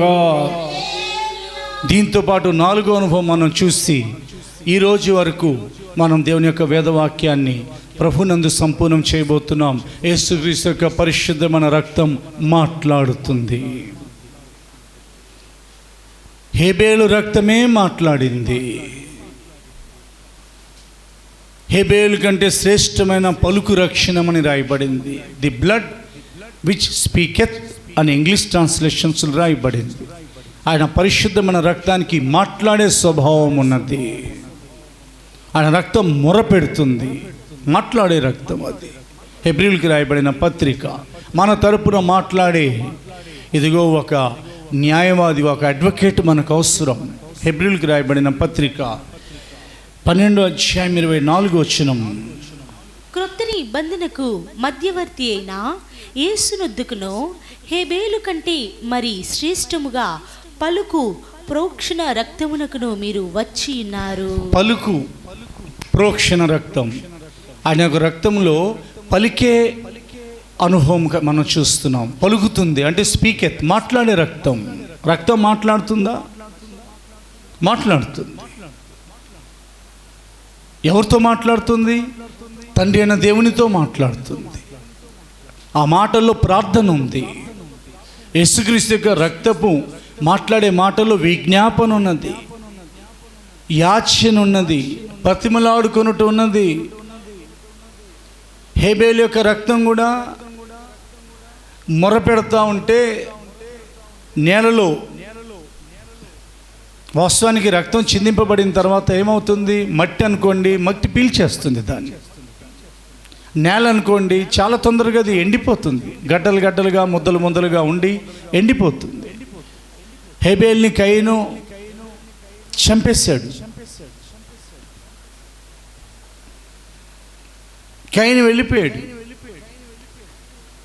ఆ విషయం ఆదాము హవ్వలకు తెలియదు, లేదా తెలిసి ఉండొచ్చు. కానీ హేబేలు యొక్క రక్తం నేల నుండి, అంటే ఆ రక్తం ఆ రోజుల్లో ఫ్లోరింగ్ చేసిన నేలలు, నాపరాళ్ళ నేలలు ఉండేవి కావుగా. ఆ మట్టిలో అది పీల్చేసింది మట్టి. అయినప్పటికీ ఆ రక్తం మొర పెడతా ఉంది. ఆ మొర దేవుని దగ్గరికి చేరింది. దేవుడు కయీనుని నిలదీశారు. హత్య దేవుని దృష్టికి చాలా భయంకరమైన పాపం, నరహత్య. ఎందుకంటే నరుని ఆత్మ యెహోవా పెట్టిన దీపం. ఆ దీపాన్ని ఆర్పే అధికారం భూమి మీద ఏ మనుష్యునికి లేదు. హల్లెలూయా. దేవుని యొద్దకు ఆ స్వరం చేరగా, ఆ మొర చేరగా ప్రభువైన దేవుడు కయీనుతో మాట్లాడారు. 4వ అధ్యాయం ఆదికాండము 4వ అధ్యాయం మనం తెరుస్తున్నాం. ఆదికాండము 4వ అధ్యాయము 10వ వచనము. అప్పుడు ఆయన, నీవు చేసిన పని ఏమిటి? నీ తమ్ముని రక్తము యొక్క స్వరము నేలలో నుండి నాకు మొరపెట్టుచున్నది. దేవునికి తెలుసు కయీను చేసింది సరైంది కాదని. అయినప్పటికీ అయ్యా నేను పొరపాటు చేశాను, ఈ ప్రకారంగా చేశాను, నన్ను క్షమించమని అడగాలి కదా. కానీ ఏమాత్రం కూడా కయీను ఏమి ఎరగనట్లే ఉండిపోయాడు. ప్రియ దేవుని బిడ్డ, అన్నీ తెలిసి కూడా ఏమి ఎరగనట్లే ఉండేవాడు కూడా పాపం చేసిన వాడు అవుతాడని వేదవాక్యం సెలవిస్తుంది. నరహత్యలు 2 ఉన్నాయి. ఒకటి మనిషిని చంపటం, అదొక హత్య. పాత నిబంధన కాలం ప్రకారంగా మనిషిని చంపితే ధర్మశాస్త్రం ప్రకారంగా కంటికి కన్ను పంటికి పన్ను చంపేవాడిని అన్నాడు దేవుడు ఆ ప్రకారంగా. కానీ కొత్త నిబంధన ప్రకారంగా ఇంకొక నరహత్య, పరిశుద్ధ గ్రంథంలో వ్రాయబడింది. నేను చదువుతున్నాను, ఆ తర్వాత చదవబడుతుంది. దేవుని యొక్క వాక్యంలో రాయబడింది, ఇదిగో, నరహత్య చేయవద్దు, నరహత్య చేయవాడు విమర్శకు లోనగునని పూర్వీకులతో చెప్పబడిన మాట మీరు విన్నారు కదా. నేను మీతో చెప్పినదేమనగా, తన సహోదరుని మీద కోపపడు ప్రతివాడు విమర్శకు లోనగును. తన సహోదరుని చూచి వ్యర్థుడా అని చెప్పువాడు మహాసభకు లోనగును. ద్రోహి అని చెప్పువాడు నరహాగ్నికి లోనగును. నరహత్య చేయొద్దని నేను చెప్పాను కదా పాత నిబంధనలో, లేదా తండ్రి చెప్పారు కదా. నేను మీతో చెప్తున్నా, తన సహోదరుని చూచి ద్రోహి అని, లేదా తన సహోదరుని చూచి వ్యర్థుడా అని చెప్పువాడు విమర్శకు లోనవుతాడు. అందుకనే ప్రియ దేవుని బిడ్డ, మన యొక్క జీవితాలలో హేబేలు యొక్క రక్తం నేల నుండి దేవునికి మొరపెట్టినట్లుగా మనం విన్నాం కనుక మనం గ్రహించగలగాలి. హేబేలు యొక్క రక్తం ఏమని మొరపెట్టి ఉంటుంది? చాలా కాలం ఇక నాకు ఆయుష్కాలం ఉంది తండ్రి, దేవా ఇదిగో నేను చాలా కాలం బ్రతికుండాల్సింది, కానీ కయీను నా మీద పడి నన్ను చంపేశాడు, కాబట్టి నువ్వు కక్ష తీర్చుకోమని చెప్పి ఉండొచ్చు. కానీ ఆ తర్వాత కయీను నేల మీద ఉండకుండా శపించబడిన వాడై, అవునా, లేదా తరిమి వేయబడిన వాడై వెళ్ళిపోయాడు. అతను వెళ్ళగొట్టబడ్డాడు. దేవుడు అతన్ని తల మీద ఒక గుర్తంటూ వేశారు. అయినప్పటికీ కయీనుకి నెమ్మది లేకుండా అయిపోయింది. యేసుక్రీస్తు యొక్క రక్తం ఏమని మొరపెడుతుందనగా, ఏమని మొరపెట్టింది? సిలువ మీద నుండి ఆయన, తండ్రి వీరేం చేయుచున్నారో వీరికి తెలియదు కనుక వీరిని క్షమించమని ఆయన మొరపెట్టారు. రెండవదిగా మన కొరకు ఆయన యొక్క రక్తం ఏమని మొరపెడుతుందనగా, తెలియక చేస్తున్నారు తండ్రి, క్షమించేయండి తండ్రి. మనుషులు తెలియక చేయరు, మనం తెలియక చేయము. మనకు తెలుసు మనం చేసేది కరెక్ట్ కాదని, అది మంచిది కాదని. అయినప్పటికీ మనం కావాలని, డెలిబరేట్ మిస్చిఫ్ అని అంటారు ఇంగ్లీష్లో, అంటే కావాలని చేసే పాపం అది. మనం పొరపాటును కూడా తెలియకుండా చేయము, తెలుసు మనకు, కొన్ని కావాలని అలా చేసేస్తూ ఉంటాం. కాబట్టి మన కొరకు మీడియేటర్గా, అడ్వకేట్గా, ఒక న్యాయవాదిగా ఉండి ఆయన మొరపెట్టుచు విజ్ఞాపన చేయుచున్నారు. అందుకనే దేవుని యొక్క వాక్యంలో రాయబడింది. యోహాను మొదటి పత్రికలోను, లూకా సువార్తలోను పరిశుద్ధ గ్రంథం ఇలాగూ సెలవిస్తుంది.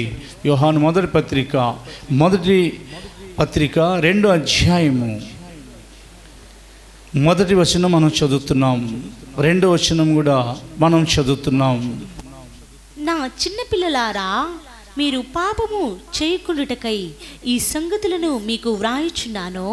ఎవడైనను పాపము చేసిన ఎడల నీతిమంతుడైన యేసుక్రీస్తు అను ఉత్తరవాది తండ్రి యొద్ద మనకున్నారు.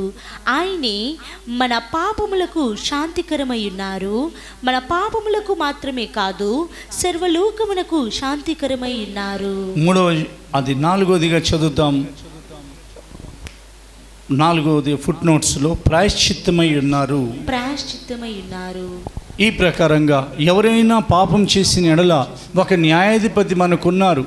తండ్రి, అతడు పాపం చేశాడు, పాపం వలన వచ్చిన జీతము మరణము, కానీ తండ్రి నువ్వు నన్ను లోకానికి పంపించావు కదా తండ్రి, ఇదిగో నాయన, ఇదిగో నేను వారి కొరకు మరణించాను, ఇదిగో నా రక్తం అని తండ్రి యొక్క కుడిపార్శ్వంన కూర్చొని ఆయన మొరపెట్టుచున్నారని రోమా 8:34 వ్రాయబడింది. మన కొరకు ఒక విజ్ఞాపన కడుతున్నారు.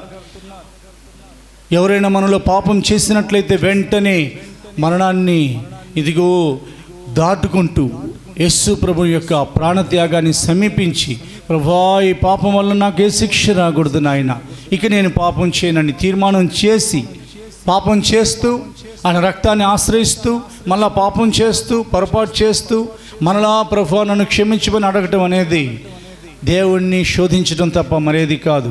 ఏదైనా కానీ మన జీవితంలో సాతాను చేత ఎక్కడైనా కానీ మనం తప్పినడల ప్రభువా నన్ను క్షమించమని ఆశ్రయించడం మంచిదని దేవుని యొక్క వాక్యంలో వ్రాయబడింది. ఎవడైనా మీరు నా చిన్నపిల్లలారా, మీరు పాపం చేయకుండాటకై ఈ సంగతులను మీకు వ్రాయిచున్నాను. దేవునికి స్తోత్రం కలుగునుగాక. ఈ ప్రకారంగా అడ్వకేట్ అయ్యుండి రోమీయులకు రాయబడిన పత్రిక 8:34 ప్రకారంగా ఇదిగో మన కొరకు విజ్ఞాపన చేయుచున్నారు, శిక్ష విధించువారు ఆయనే అని వ్రాస్తూ అపోస్తలుడైన పౌలు గారు 8వ అధ్యాయము శిక్ష విధించి వారు ఎవరు? చనిపోయిన క్రీస్తు యేసే. 34 వచనము. శిక్ష విధించువాడెవడు? చనిపోయిన క్రీస్తు యేసే. అంతేకాదు మృతుల్లో నుండి లేచిన వాడును, దేవుని కుడిపార్శ్వమున ఉన్నవారును, మన కొరకు విజ్ఞాపనము కూడా చేయవారును ఆయనే. దేవునికి స్తోత్రం చెప్పండి. శిక్ష విధించగలిగిన వారు ఆయనే. ఎప్పుడైతే ఒక దేవుని బిడ్డ తెలిసి కూడా పాపం చేస్తారు, వెంటనే ఆయన శిక్ష వేయగలరు. ఎందుకు శిక్ష వేస్తారంటే, ఒక చిన్న పాపం ఒకవేళ గ్రహింపులోకి రాకపోతే అది పెద్ద పాపంగా మారిపోతుంది. ఆ పెద్ద పాపం ఇంకా పెద్ద పాపంగా మారిపోతుంది. అందుకని కొందరికి ఎవరినైతే ఆయన మహిమ కలిగిన ఆయన రాకడ కొరకు మరి తీసుకెళ్ళాలని, లేదా రాకడలో వారు ఉండాలని నిర్ణయించారు, వారు పొరపాట్లు పడుతూ ఉంటే వెంటనే ప్రభు వైపు నుండి వారికి ఏదో ఒక సూచన వచ్చేస్తుంది. వారు వెంటనే, ప్రభువా, ఈ చిన్న పాపంతోనే నేను సరిపెట్టుకుంటున్నాను, అయ్యా నన్ను క్షమించు, తెలియక నేను చేసేసాను, లేదా తెలిసి చేశాను, నన్ను క్షమించమని అడిగితే వెంటనే ఆయన యొక్క పరిశుద్ధమైన రక్తం ప్రోక్షింపబడి మనస్సాక్షిని శుద్ధీకరించడం మాత్రమే కాదు, తర్వాత నేర్చుకోబోతున్నాం మన అనుభవాల్లో, మనల్ని అది శిక్ష నుండి తప్పిస్తుంది. శిక్ష విధించువాడెవడు? క్రీస్తు యేసే కదా. చనిపోయిన క్రీస్తు యేసే అయినప్పటికీ మన కొరకు విజ్ఞాపన చేయవారు దేవుని కుడి పార్శ్వమందు కూర్చున్న ప్రభు అయిన యేసుక్రీస్తు అని బైబిల్ సెలవిస్తుంది. ఆయన గాని మనం చేసే పొరపాట్ల నిమిత్తమై విజ్ఞాపన చేయకపోతే మన జీవితంలో అనేకమైన పొరపాట్లు జరిగిపోతాయి. రావాల్సిన ప్రతిఫలం ఈ లోకంలోనే అనుభవిస్తాం. ఆ లోకంలో మన యొక్క స్థానాన్ని, మనం చేరాల్సిన చోటుని పోగొట్టుకుంటాం.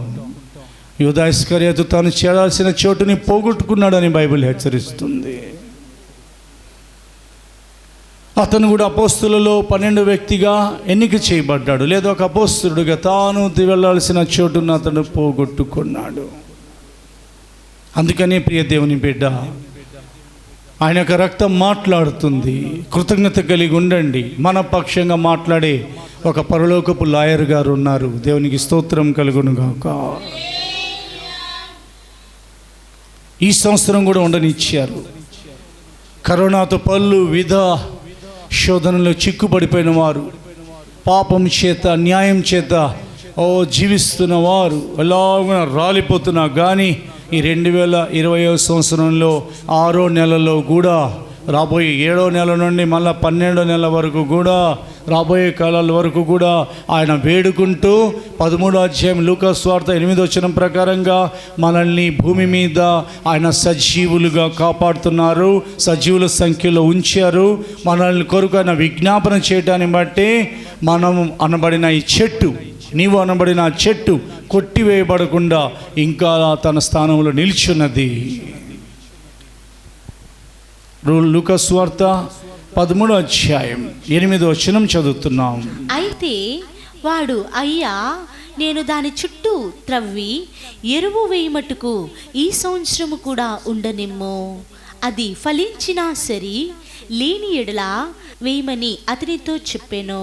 ఎరువు వేస్తాను తండ్రి, చుట్టూ త్రవ్వుతాను తండ్రి. పోయిన మెసేజ్ల్లో కూడా, గత వారాల్లో వచ్చిన దేవుని యొక్క వర్తమానాల్లో మనం విని ఉన్నాం. ప్రపంచానికి అరిష్టం జరుగుతూ ఉంటే, ఈ సంవత్సరం బాగోలేదని చాలామంది ఒప్పుకుంటా బహిరంగంగా వారు ప్రకటిస్తూ ఉంటే, ఈ 2020 మాకు చాలా కష్టకాలంగా మారిందని, ఎప్పుడూ చూడని ఈ భయంకరమైన కరోనా మహమ్మారిని ప్రపంచం చూస్తుంది అని అనేక మంది తలపట్టుకొని కూర్చున్నారు. ఏం చేయాలో అర్థం కాని పరిస్థితుల్లో ఉంటే, ప్రపంచాన్ని ఒకవైపు మరి హెచ్చరిస్తున్న దేవుడు, ప్రపంచంలో ఉన్న ప్రజలతో మాట్లాడుతున్న దేవుడు, మందిరాలు మూతబడినా, సంఘాలలో ఆరాధనలు జరగకపోయినా తన యొక్క సత్య సువార్తను భూదిగంతాలలో ఉన్న దేశాలన్నిటిలో ఈ ప్రకారంగా ప్రకటింపచేసిన దేవుడు, భూదిగంత నివాసులారా నా వైపు చూచి రక్షణ పొందుడి, దేవుడను నేనే, మరి ఏ దేవుడును లేడని హెచ్చరిస్తున్న దేవుడు ఇదిగో మనతో కూడా మాట్లాడుతున్నారు. క్రైస్తవుడు అయినందువలన నీవు తప్పించుకుంటావని అనుకోవద్దు. ఏదో ప్రార్థనకి వెళుతున్నావు, లేదా నువ్వేదో మతంలో పేరు పెట్టుకున్నావు, ఏం పర్వాలేదు, నేను సంఘంలో ఒక సభ్యుడిని, ఒక ఎల్డర్ని, రిజిస్టర్లో నా పేరుంది, లేదా అదిగో అయ్యగారి దగ్గర ఈ అయ్యగారి దగ్గర నేను పనిచేస్తున్నాను, ఏ మాత్రం కూడా నువ్వు ఆ విషయంలో అతిశయపడొద్దు. నువ్వు ఎవరివైనా కానీ యేసుక్రీస్తు యొక్క రక్తం నీ కొరకు, లేదా నేను ఎవరైనా కానీ నా కొరకు మాట్లాడని ఎడల నేను ఫలించను. ఆ రక్తం 2 పనులు చేస్తూ ఉంది, 3 పనులు, 4 పనులు, 5 పనులు చేస్తూ ఉంది. ఒకటి, ఆ రక్తం తండ్రికి మొర పెడతా ఉంది, మాట్లాడుతుంది, క్షమించే తండ్రి, పోనీలే తండ్రి, క్షమించే తండ్రి, వారి కొరకు నేను మరణించానుగా, వారు జీవించాలని నేను మరణించాను కదా తండ్రి. రెండోది, తండ్రి ఇదిగో ఎరువు వేస్తాను తండ్రి చుట్టూ, అంటే ఆ రక్తం రెండో వైపు ఎరువుగా మారుతుంది. చుట్టూరు త్రవ్వబడి శ్రమానుభవాల ద్వారా మనం దేవుని వైపు తిరగాలి. ఎప్పుడైనా శ్రమ కలిగిందా, ఇది ఇంతేలే, ప్రార్థన చేస్తే పోయిద్దని మాత్రమే అనుకోకూడదు.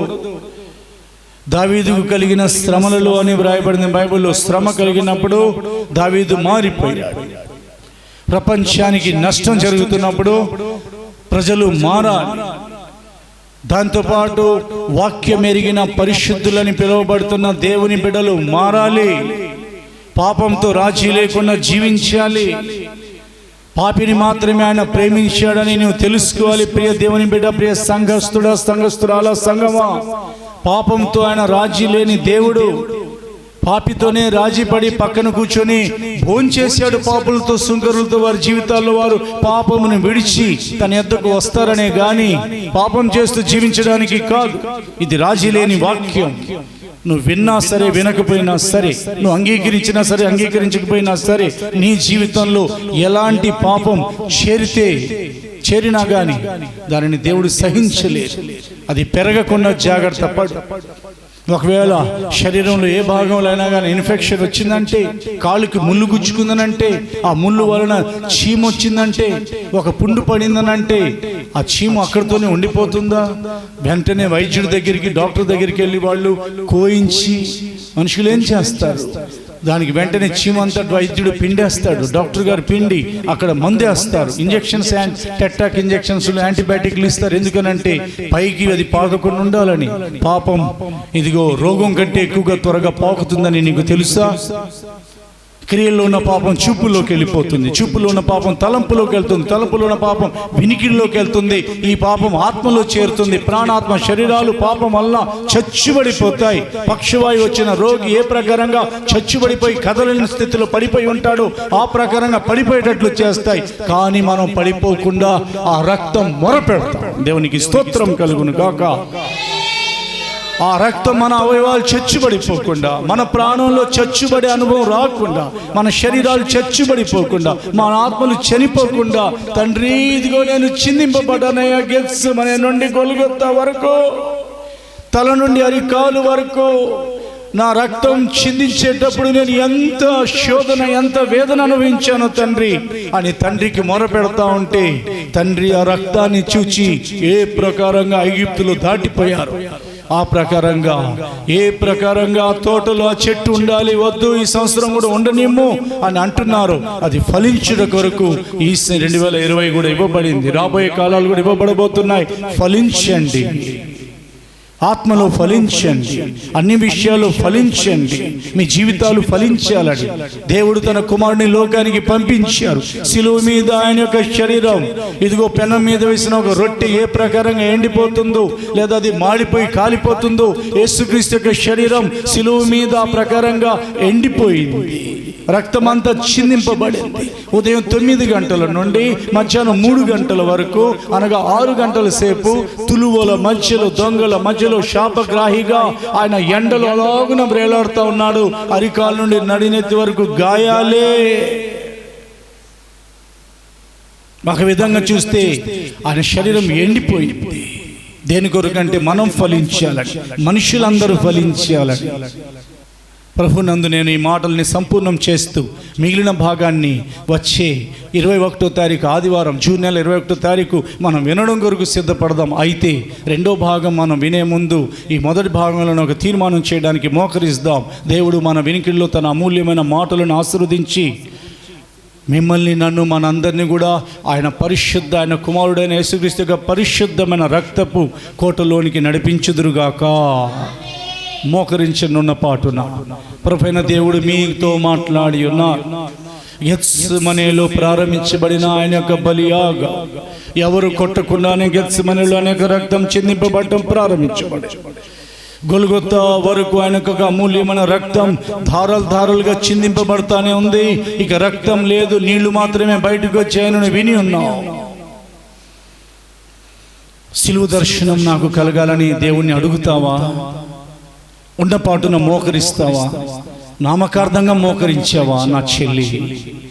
నామకార్థంగా నీవు పశ్చాత్తాపడినట్లుగా అనుకుంటున్నావా నా సహోదరుడా? సిలువ మీదున్న దొంగ యథార్థంగా పశ్చాత్తాపడ్డాడు, కానీ నీకు తెలుసు కదా ఆయన యొక్క పరిశుద్ధమైన రక్తం సంహారాన్ని తప్పిస్తుంది. కనుక తీర్మానం చేసుకుందాం, నా ప్రాణం మీద, నా శరీరం మీద, నా ఆత్మ మీద మరణం సంభవింపకుండా ఇదిగో నేను ఆయన యొక్క రక్తంతో నింపబడతాను. సిలువను ఆశ్రయించండి. సిలువలో వ్రేలాడుతున్న యేసుక్రీస్తుని మనోనేత్రాలతో తేరి చూడండి. ప్రభువా నన్ను క్షమించమని 2 చేతులు ఎత్తి అడగండి, లేదా చేతులు జోడించి అడగండి. మోకరించలేని ఎడల కుర్చీ మీద కూర్చొని చేతులు జోడించి అదే ప్రకారంగా ప్రార్థన చేసి వేడుకొనండి. ఐగుప్తులో సంహారం తప్పించిన ఆ రక్తం అంత శక్తివంతమైందైతే ఈ రక్తం, ఓ దేవుని కుమారుడైన యేసుక్రీస్తు యొక్క రక్తం, ఏ సంహారం మన దగ్గరికి రాదు. ఎందుకంటే ఆయన పరిశుద్ధమైన రక్తాన్ని మనం ఆశ్రయిస్తున్నాం.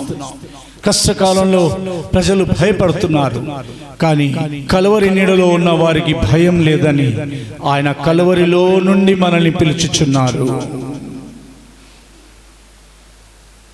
యేసుక్రీస్తు యొక్క రక్తంలో పవిత్రులుగా మార్చబడదామా, లేదా అపవిత్రతలోనే జీవించేద్దామా?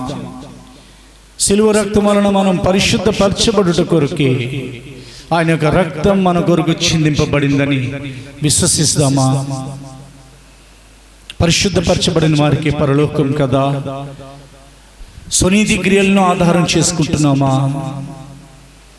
నేను చేసిన నీతి క్రియల వలన నేను పరలోకానికి వెళ్ళిపోతానని ఓ క్రైస్తవ సంఘమా, ఒకవేళ అలాంటి భ్రమలో నీవు ఉన్నావా? మన నీతి క్రియలని మురికి గుడ్డలు లాంటివని ఈరోజు విన్నాం కదా. ఆయన యొక్క రక్తంలో కడగబడిన వారము మనం మరలా కడగబడదాం. ఎక్కడ జారిపోయామో, ఎక్కడ పాదములకు లోక సంబంధమైన అపవిత్రత అంటిందో సరి చేసుకుందాం, శుద్ధీకరించుకుందాం. ఇదిగో ఆయన పరిశుద్ధమైన రక్తం మన కొరకు పలుకుతుంది కనుక కృతజ్ఞత కలిగి ఉందాం. ఇంకా ఫలించాలని తీర్మానం చేసుకుందాం. ఆత్మ ఫలాలతో నిండుకోవాలని దేవుడు కోరుకుంటున్నారు. అనేక అనుభవాలతో మనం నింపబడాలని ప్రభు ఆశపడుతున్నారు. ప్రార్థన చేసుకుందాం. ప్రభువా, మీ పరిశుద్ధమైన రక్తములో కొన్ని బిందువులు నా మీద ఈ దినమున ప్రోక్షించండి. ఇదిగో మీ పరిశుద్ధమైన రక్తాన్ని ఆశ్రయించి నేను ప్రార్థిస్తున్నాను. నేను నిత్య జీవం పొందాలి, నీ రాజ్యం లోపలికి నేను ప్రవేశించాలి. ఈ లోకంలో కూడా నేను ఆత్మ సంబంధమైన కుష్టు రోగం నుండి బయటికి రావాలి. నేను ఇక మీదట బహుగా ఫలించాలి. ప్రభువైన యేసుక్రీస్తు, మా ప్రభువైన యేసుక్రీస్తు పేరిట ఈ తీర్మానం చేయుచున్నాను తండ్రి, ఆమేన్. ప్రార్థన చేసుకుంటాం. మహోన్నతుడా, మీకు స్తోత్రాలు తండ్రి. అయా నా తండ్రి, యేసుక్రీస్తు రక్తము అయా నిత్యజీవము కలుగ చేస్తుంది తండ్రి. మీకు స్తోత్రాలు తండ్రి. ఆ నిత్యజీవము నా తండ్రి ప్రభు, మమ్మల్ని అందరినీ ప్రేమించి నా తండ్రి ప్రభు, మీరు కలువలలో కార్చిన రక్తాన్ని మా మీద ప్రోక్షించి నా తండ్రి మమ్మల్ని పిలిచారు తండ్రి. మీకు స్తోత్రాలు రాజా. గెత్సేమనే గొల్గొతా వరకు నా తండ్రి ప్రభు, మీరు కార్చిన రక్తము నా తండ్రి ప్రభు రాజువి మమ్మల్ని అందరినీ తడిపేసింది తండ్రి. మీకు స్తోత్రాలు రాజా. మీ అమూల్యమైన రక్తము నా తండ్రి ధారాలుగా కారింది తండ్రి. మీకు స్తోత్రాలు రాజా. మీ అయా కొరడా దెబ్బలతో నా తండ్రి ప్రభు కొట్టబడినారు తండ్రి. మీకు స్తోత్రాలు రాజా. ముళ్ళ కిరీటము పెట్టబడింది తండ్రి. మీకు స్తోత్రాలు రాజా. అయా నా తండ్రి ప్రభు, మీకు స్తోత్రాలు తండ్రి. మీరు కార్చిన రక్తాన్ని నా తండ్రి ప్రభు రాజువి మమ్మల్ని అందరినీ విమోచించి తండ్రి మీకు స్తోత్రాలు రాజా. మీ అమూల్యమైన రక్తము చేత నా తండ్రి మేమందరము విమోచింపబడ్డాము తండ్రి మీకు స్తోత్రాలు రాజా.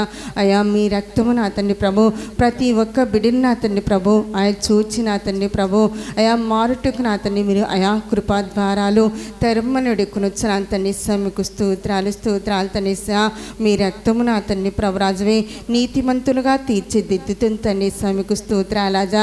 మీ రక్తము నా తండ్రి ప్రభు రాజువే అయా మాట్లాడుతుంది తండ్రి మీకు స్తోత్రాలు రాజా. రక్తము నా తండ్రి మొరపెట్టుతుంది తండ్రి మీకు స్తోత్రాలు యాచన చేస్తుంది తండ్రి మీకు స్తోత్రాలు తండ్రి మీ రక్తము నా తండ్రి ప్రభు రాజువే శిక్ష నుంచి తప్పిస్తుంది తండ్రి మీకు స్తోత్రాలు రాజా. మీ రక్తము వలన తండ్రి ప్రభు రాజువే అయా మా బిడ్డలందరూ నా తండ్రి ప్రభు రాజువే అయా సిలువలో వేలాడుతున్న యేసు క్రీస్తుని చూడగలిగిన గొప్ప ధన్యత భాగ్యము దైత్యమును అడుక్కునొచ్చు నా తండ్రి మీకు స్తోత్రాలు రాజా. అయ్యా మీ రక్తములు నా తండ్రి ప్రభు రాజువే అయా కొన్ని బిందువును అయా మా మీద ప్రోక్షించుకుంటున్నాం తండ్రి మీకు స్తోత్రాలు రాజా. ప్రతి మనుష్యుడు నా తండ్రి మారుటకు నా తండ్రి ప్రభు అయా కలువరి వైపు చూడాలి తండ్రి మీకు స్తోత్రాలు రాజా. కలువరిని చూచి నా తండ్రి ప్రభు ప్రతి అయా మారు మనసు లేని అయా ప్రతి వ్యక్తిని మారాలి తండ్రి మీకు స్తోత్రాలు రాజా. మారి నా తండ్రి మీ బిడలుగా మాటుకు మీరు కృపాద్వారాలు తెరమును అడుక్కునొచ్చు నా తండ్రి మీకు స్తోత్రాలు రాజా. అయా మా బిడ్డలందరినీ ఆశీర్వదించి దీవించమడుక్కునొచ్చు నా తండ్రి మీకు స్తోత్రాలు రాజా. నీ వాక్యాన్ని వినిచున్న ప్రతి ఒక్కరూ నా తండ్రి ప్రభురాజువే అందరినీ ఆశీర్వదించి దీవించమని అడుక్కునొచ్చు నా తండ్రి మీకు స్తోత్రాలు రాజా. మీ మహిమల రాకుడుకు రాకుడుకు నా తండ్రి మమ్మల్ని అందరినీ ఆయత్తపరిచి మీరే మహిమ ఘనత ప్రభావాలు పొందుకోమని నజరేయుడైన యేసుక్రీస్తు వారి అతి పరిశుద్ధ నామమున అడిగి ప్రార్థిస్తున్నాం తండ్రి. ఆమేన్ ఆమేన్ ఆమేన్. తలలుంచుదాం, ఆశీర్వాదం తీసుకుందాం. మన ప్రభువైన యేసుక్రీస్తు కృపయు తండ్రి అయిన దేవుని యొక్క ప్రేమయు పరిశుద్ధాత్మని సహవాసమును ఆయన రాకడ వరకు సదాకాలం మనందరికీ తోడై ఉండునుగాక. ఆమేన్. ప్రకటన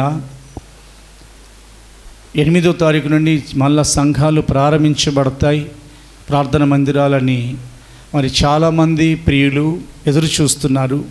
కానీ ప్రభుత్వం పూర్తిగా అనుమతి ఇచ్చిన మీదటే మన సంఘాలలో మిగిలిన సంఘాల గురించి నేను ప్రస్తావించట్లేదు. మన హౌస్ ఆఫ్ పెంతెకోస్త్ సంఘంలో ప్రభుత్వం ఎప్పుడైతే అనుమతిస్తుందో పూర్తిగా స్పష్టమైన ఆ ఉత్తర్వులు వచ్చిన తర్వాత అప్పుడు ఆరాధనలు ప్రకటించబడతాయి అని మాత్రమే నేను తెలియచేస్తున్నాను. హల్లెలూయా. అప్పటి వరకు యూట్యూబ్ ద్వారానే బుధవారం